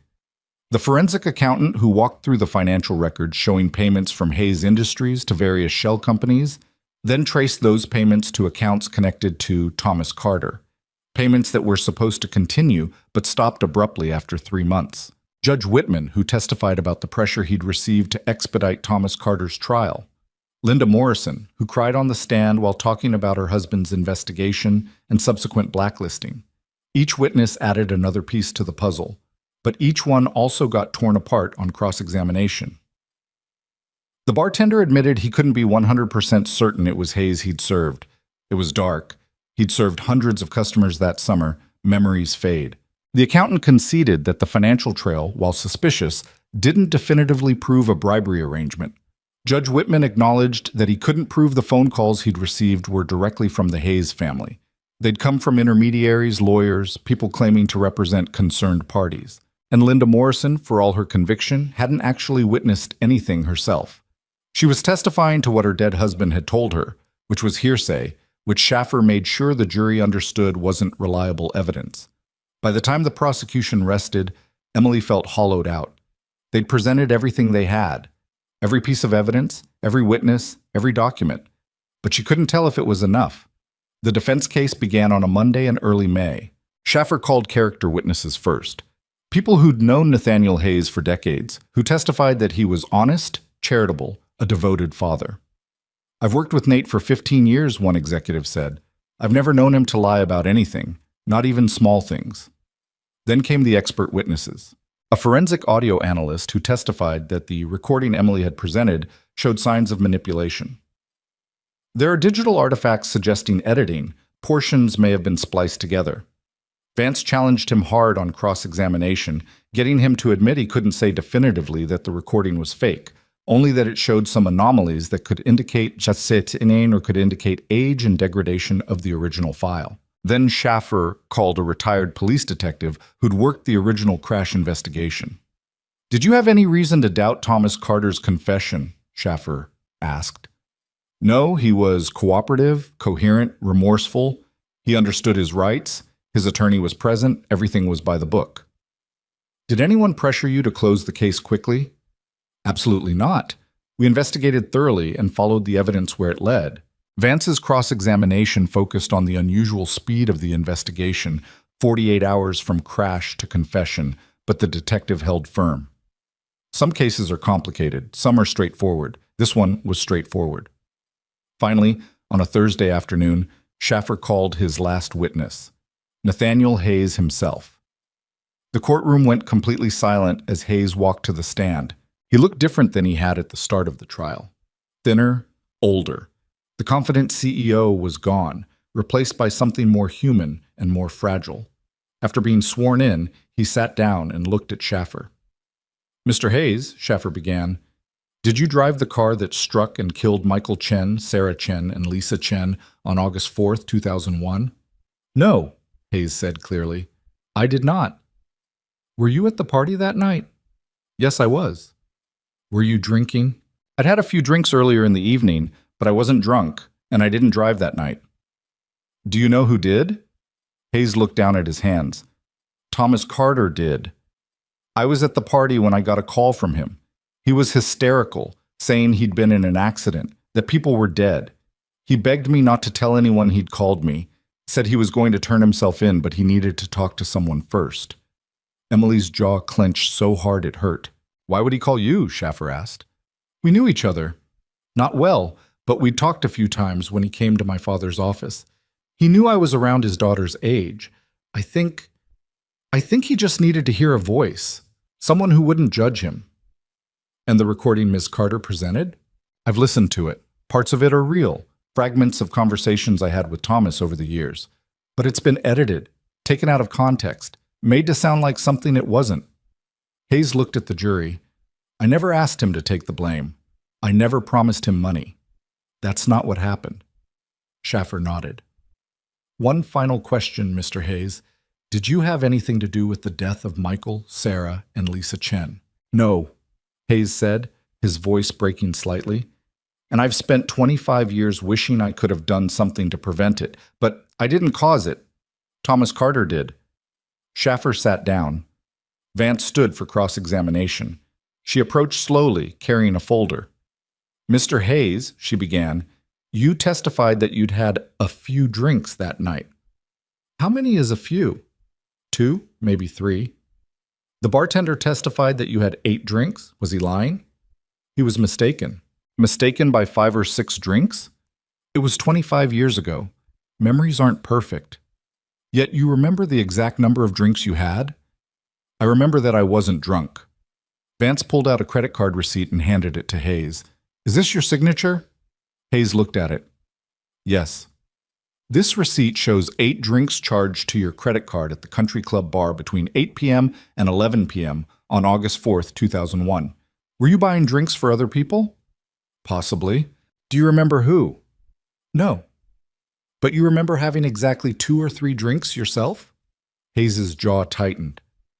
"I remember not being drunk." Vance moved on. "You said Thomas Carter called you after the crash. What time was that?" "Around midnight, I think." "You think, or you know?" "I don't remember exactly." Phone records from that night show no incoming calls to your number from any number associated with Thomas Carter. He might have used a payphone. "Might have. Did he tell you he was calling from a payphone?" "I don't remember." "You don't remember much, do you, Mr. Hayes?" "Objection," Schaffer said. "Argumentative." "Sustained," Judge Kowalski said. Vance changed tactics. "Mr. Hayes, you testified that you've listened to the recording. You said parts of it are real but taken out of context. Which parts are real?" Hayes hesitated. "I'd have to listen again to be specific. The part where you say, 'I can't go to prison, my life will be over,' is that real?" "I may have said something like that, but yes or no? Did you say those words?" "In a different context, yes." "What context?" "I don't recall." "The part where you say, 'My father will make sure your family is taken care of,' did you say that?" "Again, possibly in a different yes or no." "Your Honor," Schaffer objected, "the witness should be allowed to explain." "He will be," Vance said. "Right after he answers the question. Did you say those words, Mr. Hayes?" Hayes's face was red now. "I don't know. I might have." "You might have promised Thomas Carter that his family would be taken care of?" "Not in the context you're implying." "What context were you implying when you said it?" "I don't remember." Vance let the outburst hang in the air for a moment. "No further questions," she said quietly. Closing arguments happened the following week. Schaffer went first again, summarizing the defense case, pointing out all the holes in the prosecution's evidence, reminding the jury that reasonable doubt was all they needed to acquit. The prosecution wants you to believe in a vast conspiracy, he said. But what they've actually shown you is a collection of circumstantial evidence, questionable witnesses, and a recording of dubious authenticity. That's not proof beyond a reasonable doubt. That's speculation. Then it was Vance's turn. She stood in front of the jury, and when she spoke, her voice was tired but determined. 25 years ago, 3 people died because a drunk driver ran a red light. That driver was Nathaniel Hayes.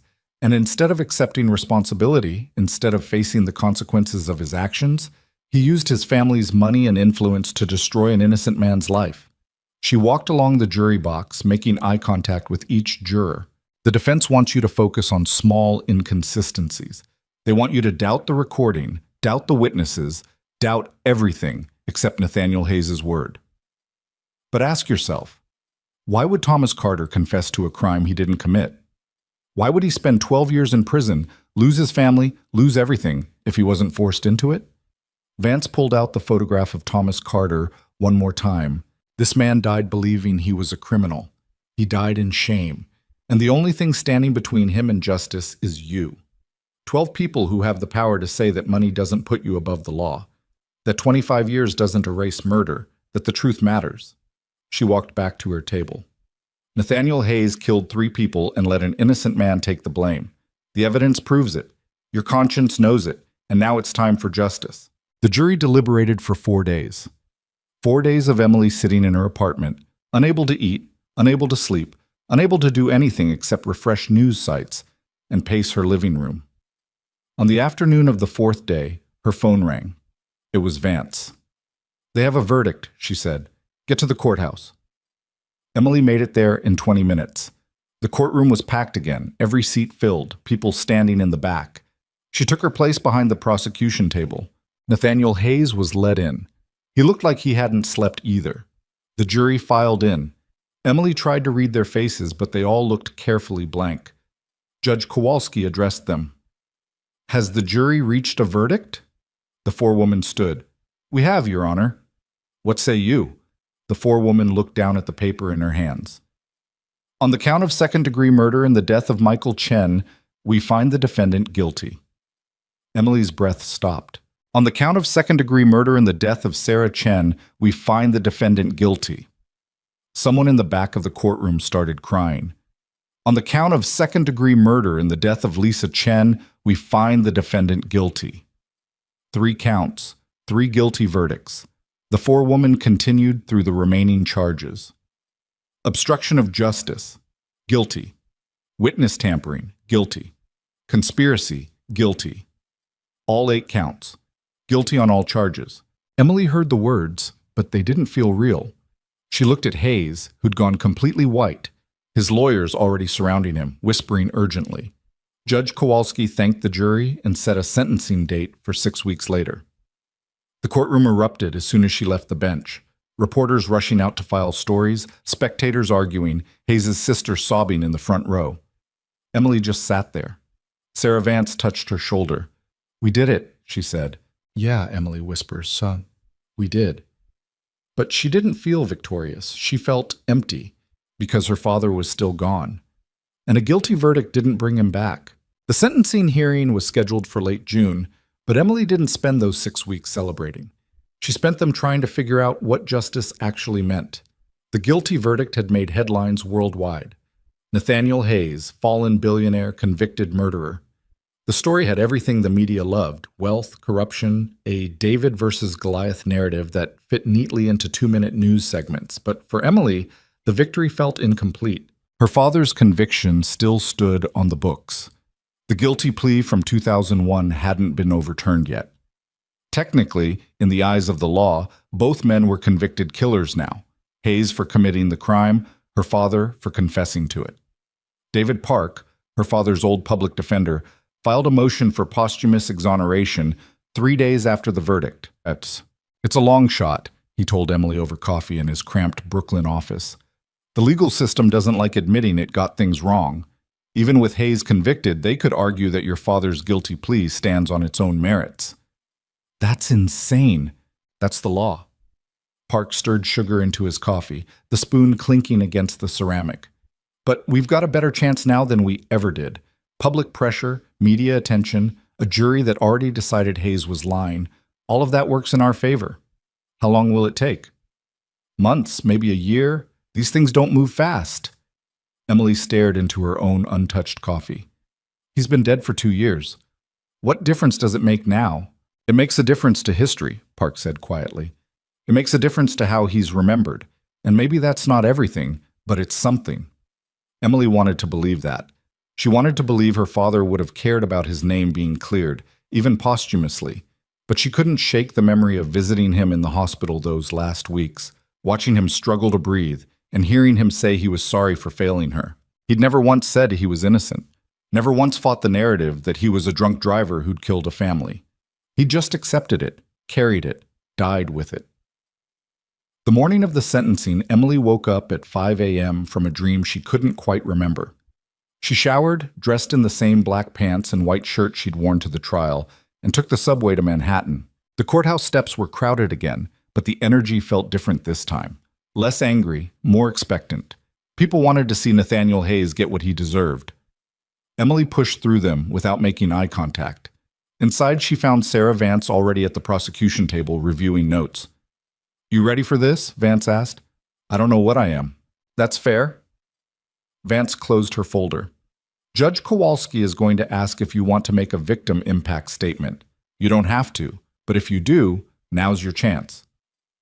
Emily had thought about this. Written drafts, deleted them, written new ones. She still didn't know what she wanted to say. "I'll figure it out," she said. The courtroom filled quickly. Emily spotted Claire Mendez sitting a few rows back, looking smaller than she had on the witness stand. Linda Morrison was there too, dabbing at her eyes with a tissue before anything had even started. Nathaniel Hayes was brought in wearing an orange jumpsuit. No expensive suit this time. No carefully styled hair. He'd been in custody since the verdict, held without bail pending sentencing. He looked broken. Emily tried to feel satisfaction at that, tried to feel vindicated. Mostly she just felt tired.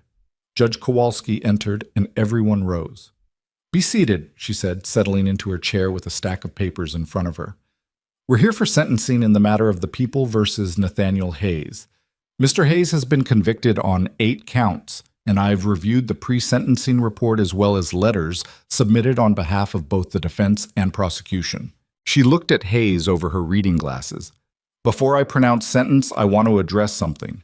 This case has generated significant public attention, and there's been pressure from various sources to be either lenient or harsh. I want to be clear that my decision is based solely on the facts of the case, the severity of the crimes, and the interests of justice." Kowalski shuffled her papers. "Mr. Hayes, you have been convicted of causing the deaths of 3 people while driving under the influence, then orchestrating a cover-up that resulted in an innocent man spending 12 years in prison. These are not crimes of passion or momentary lapse in judgment. These are calculated actions taken repeatedly over decades to avoid responsibility." Hayes's lawyer started to stand, but Kowalski waved him down. "I've heard your arguments about your client's charitable work, his dedication to his daughter, his contributions to society, and while those things may be true, they don't erase the harm caused. 3 people are dead. A 4th man's life was destroyed. Multiple families have suffered for 25 years because of choices you made." She looked at Vance. "Does the prosecution wish to make a statement?" Vance stood. "Your Honor, the people request the maximum sentence allowed by law. The defendant has shown no genuine remorse. Even during trial, he continued to lie and attempt to discredit witnesses. He has used his wealth and influence to avoid justice for a quarter century, and only a significant sentence will serve as both punishment and deterrent." Kowalski nodded. "And the defense?" Martin Schaffer rose. He'd lost the calm authority he'd displayed during trial. Now he just looked like a lawyer fighting a losing battle. "Your Honor, while we maintain that there are serious questions about the verdict, we acknowledge the jury's decision. Mr. Hayes has a 6-year-old daughter who has already lost her mother. Sentencing him to decades in prison effectively orphans that child. We ask the court to consider a sentence that allows Mr. Hayes to eventually return to his daughter and attempt to make amends." "Noted." Kowalski turned to Emily. "Ms. Carter, You're listed as a victim in this case through the harm done to your father. Would you like to make a statement? Emily's throat went dry. She hadn't decided. Even sitting there, even knowing this was her moment, she didn't know if she had anything to say that would matter, but she stood up anyway. Yes, Your Honor, Kowalski gestured to the podium. Please proceed. Emily walked to the front of the courtroom. She could feel everyone watching her, the judge, the lawyers, the spectators, the journalists with their pens poised over notepads, and Nathaniel Hayes, sitting at the defense table with his hands folded, staring at nothing. She gripped the sides of the podium. I'm not good at speeches, she began. Her voice sounded too loud in the quiet courtroom. I've watched a lot of people give them over the past few months. Lawyers, reporters, strangers who have opinions about my family.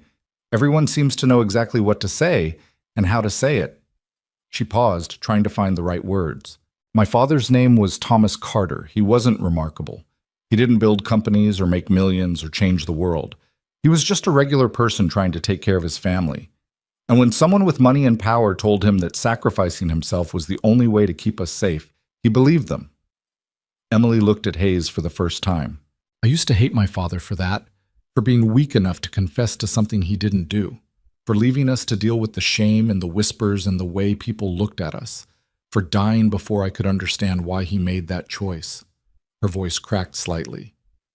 But the truth is, he wasn't weak. He was cornered by someone who had resources and options and chose to use those things to destroy another person's life instead of facing consequences for his own actions. She turned to Judge Kowalski. I don't know what the right sentence is. I don't know if 20 years or 30 years or life in prison actually fixes anything. Those 3 people are still dead. My father is still dead. Hayes' daughter is still going to grow up without a parent, just like I did. Emily's hands were shaking now. What I do know is that the truth matters. It took me 2 years to get anyone to listen, 6 months to build a case, and months of trial to prove what happened. And even now, there are people who think I made it all up, that I'm lying, that my father really was guilty, and I just can't accept it.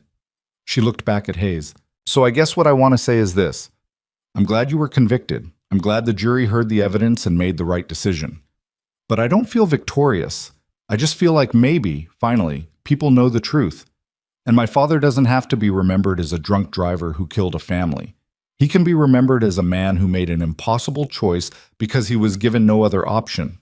Emily stepped back from the podium. That's all, Your Honor. The courtroom was silent as she returned to her seat. Judge Kowalski made some notes, then looked at Hayes. Mr. Hayes, do you wish to address the court before sentencing? Hayes' lawyer whispered something to him urgently. Hayes shook his head and stood up on his own. Yes, Your Honor. He walked to the podium slowly. When he spoke, his voice was hoarse. I've listened to everything that's been said in this courtroom over the past months. I've heard witnesses describe what I did, heard lawyers argue about my character, heard people I've never met talk about what kind of person I am. He paused. Most of it is true. Not all of it, but most. I was drinking that night. I was driving. I caused that crash. His voice broke.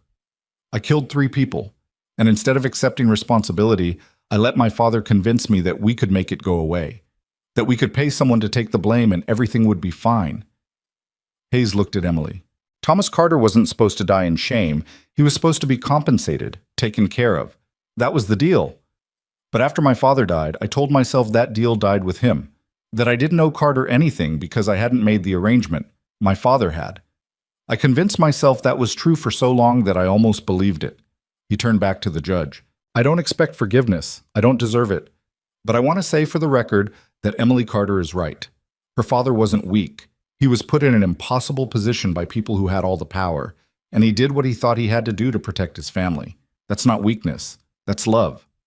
Hayes' hands gripped the podium. I have a daughter. She's 6 years old. And the hardest part of all of this isn't the trial or the verdict or even the sentence I'm about to receive. It's knowing that she's going to grow up thinking her father is a monster, that she's going to hear stories about what I did and wonder if she's capable of the same things. His voice was barely above a whisper now. I can't undo what I did 25 years ago. I can't bring those people back. I can't give Thomas Carter his life back. All I can do is accept responsibility now, even though it's too late to matter. He stepped back from the podium and returned to his seat. Judge Kowalski waited a moment, then picked up her papers. Nathaniel Hayes, please rise. Hayes stood, his lawyer beside him. On the count of second-degree murder in the death of Michael Chen, I sentence you to 25 years to life. On the count of second-degree murder in the death of Sarah Chen, 25 years to life, to run consecutively. On the count of second-degree murder in the death of Lisa Chen, 25 years to life, to run consecutively. 75 years minimum. Hayes would be over 100 years old before he was eligible for parole. Kowalski continued through the remaining counts, adding years for each conviction. When she finished, the total sentence was effectively life in prison. This court is adjourned, she said, and brought down her gavel. Hayes was led away in handcuffs. He didn't look back. Emily sat in the courtroom long after most people had left. Sarah Vance stopped by her seat. You did good today. The statement. It was honest.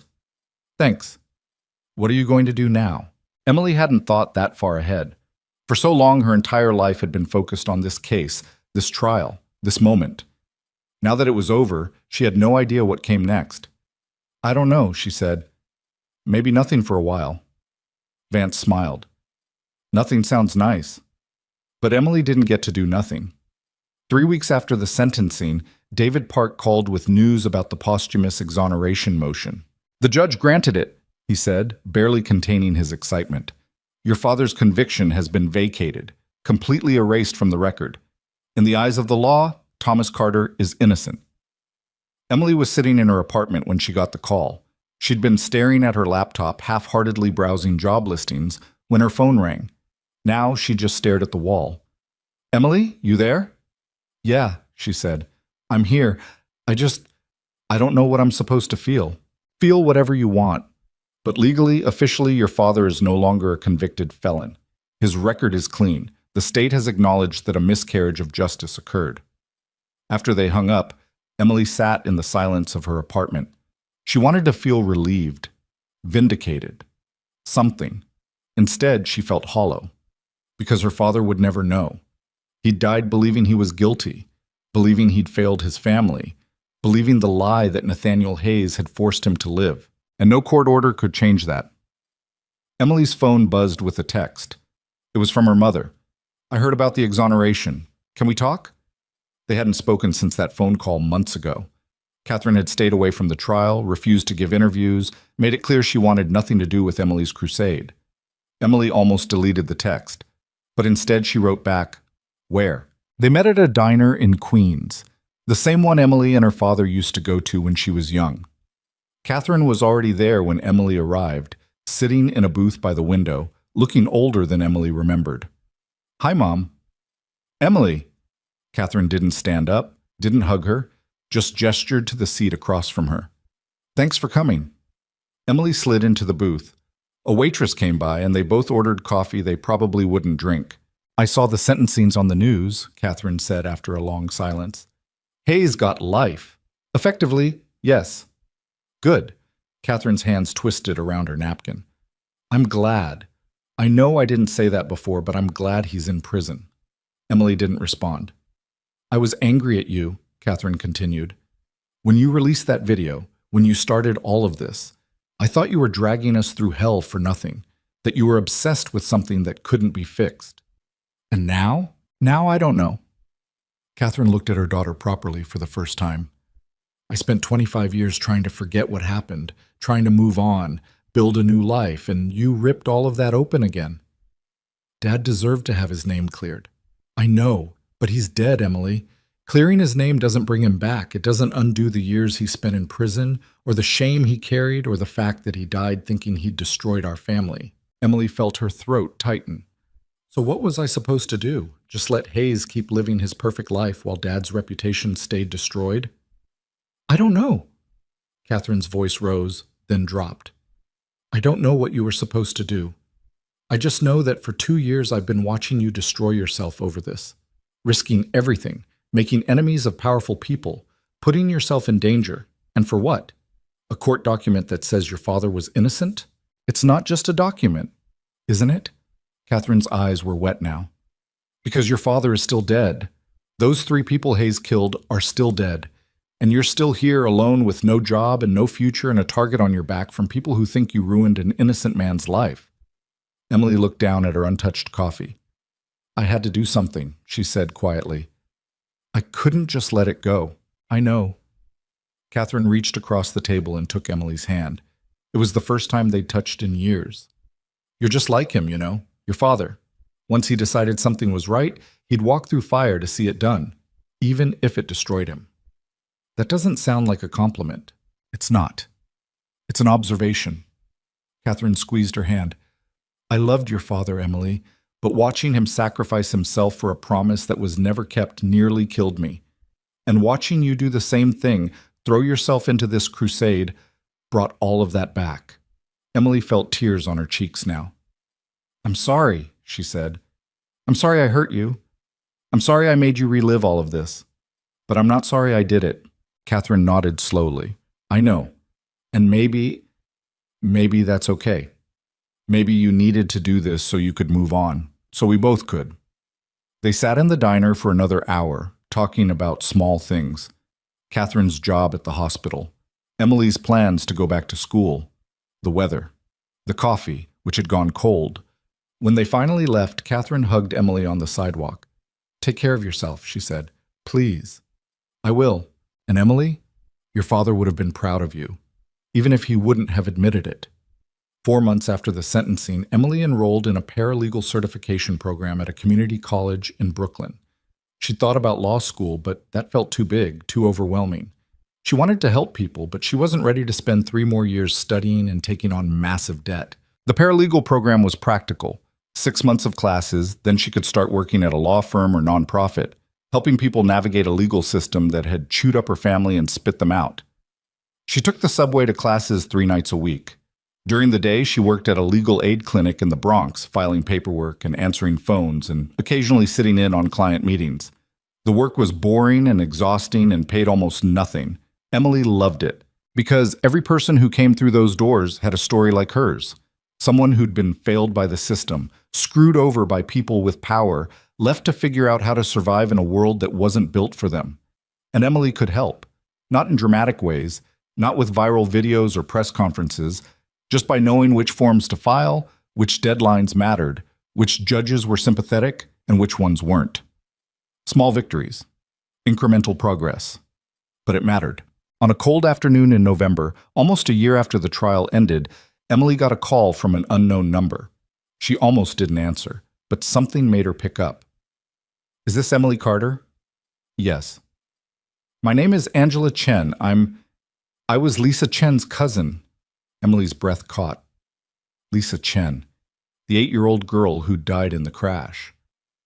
I wanted to reach out, Angela continued, her voice shaky, after the trial, but I didn't know if you'd want to hear from me, if it would be too much. I'm listening, Emily said quietly.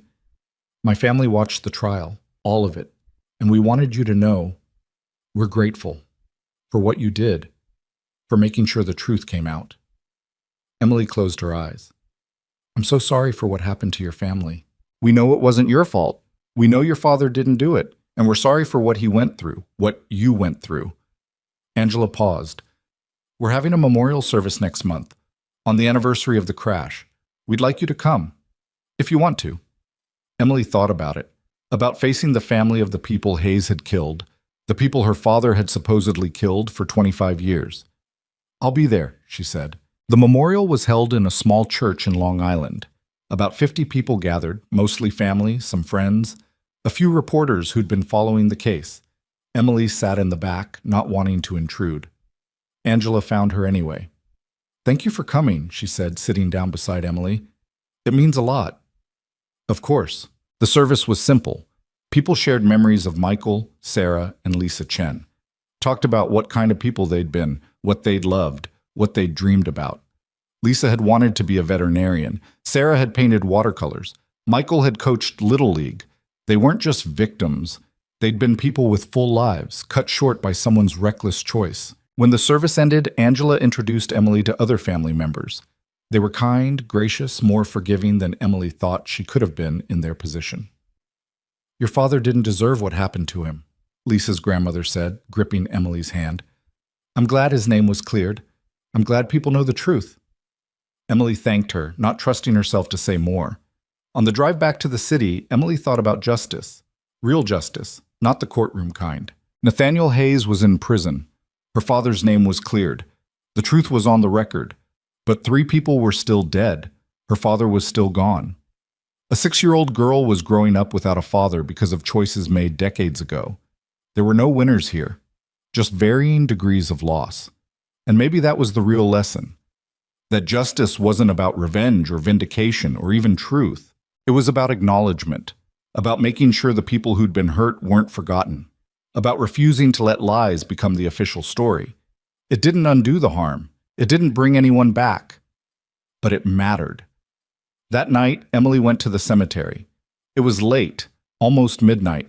The gates were technically closed, but she'd found a gap in the fence months ago.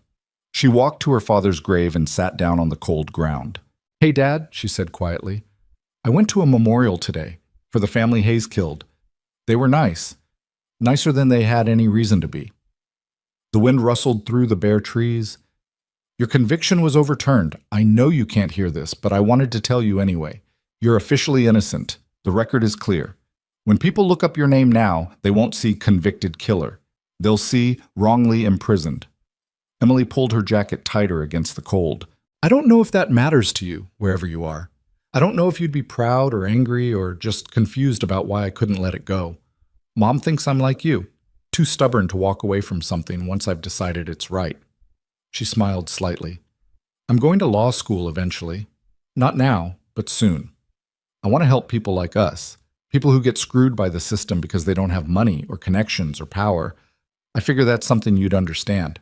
Emily stood up, brushing dirt off her jeans. "I miss you, and I'm sorry you died thinking you'd failed us, because you didn't. You did what you thought you had to do to protect us, even though it destroyed you. That's not failure, that's love." She touched the headstone once, then walked back through the dark cemetery toward the gap in the fence. Behind her, the city lights glowed against the night sky. Millions of people living their lives, most of them never thinking about justice or truth or the weight of choices made decades ago. Emily had spent a year fighting to expose one lie, to clear one name, to hold one powerful man accountable.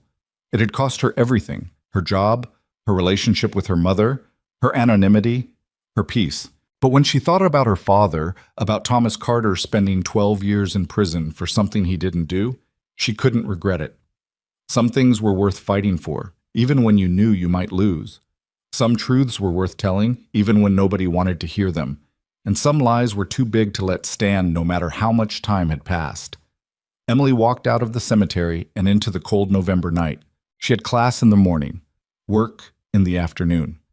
A life to build from the pieces of everything that had shattered. But for the first time in years, she felt like maybe, finally, she could breathe. The truth was out. Her father's name was clear. Justice, imperfect and incomplete as it was, had been served, and that would have to be enough. Because in the end, the most valuable thing wasn't money or power or revenge. It was knowing that when you looked in the mirror, you could recognize the person staring back. Emily had spent her whole life feeling invisible. The waitress nobody noticed, the daughter of a convicted criminal, the woman who served champagne to people who'd never see her as fully human. But she'd learned something important in that vault room, standing in front of Nathaniel Hayes and all his powerful friends. Being underestimated was a weapon. Being invisible was a choice. And the truth, once spoken, couldn't be silenced, no matter how much money you had or how many lawyers you hired. 3 years later, Emily graduated from law school. She worked at a nonprofit defending wrongly convicted people, using everything she'd learned from her father's case to help others trapped in a system designed to grind them down. She never became famous, never wrote a book or sold her story, or became the face of criminal justice reform. She just showed up every day and did the work. And on the anniversary of the day, she'd walked into the Obsidian Club with a camera hidden in her collar and her father's phone in her pocket. She always visited the cemetery. Sometimes her mother came with her. They'd stand at Thomas Carter's grave together, not saying much, just being present with the memory of a man who'd made an impossible choice and paid for it with everything he had. The headstone had been replaced. The new one was simpler, cleaner. It read, Thomas Carter, beloved father and husband, innocent. And beneath that, a single line Emily had insisted on adding: "The truth always rises, even if it takes 25 years. Even if it costs everything, the truth always rises. And once it does, not even billionaires can stop it."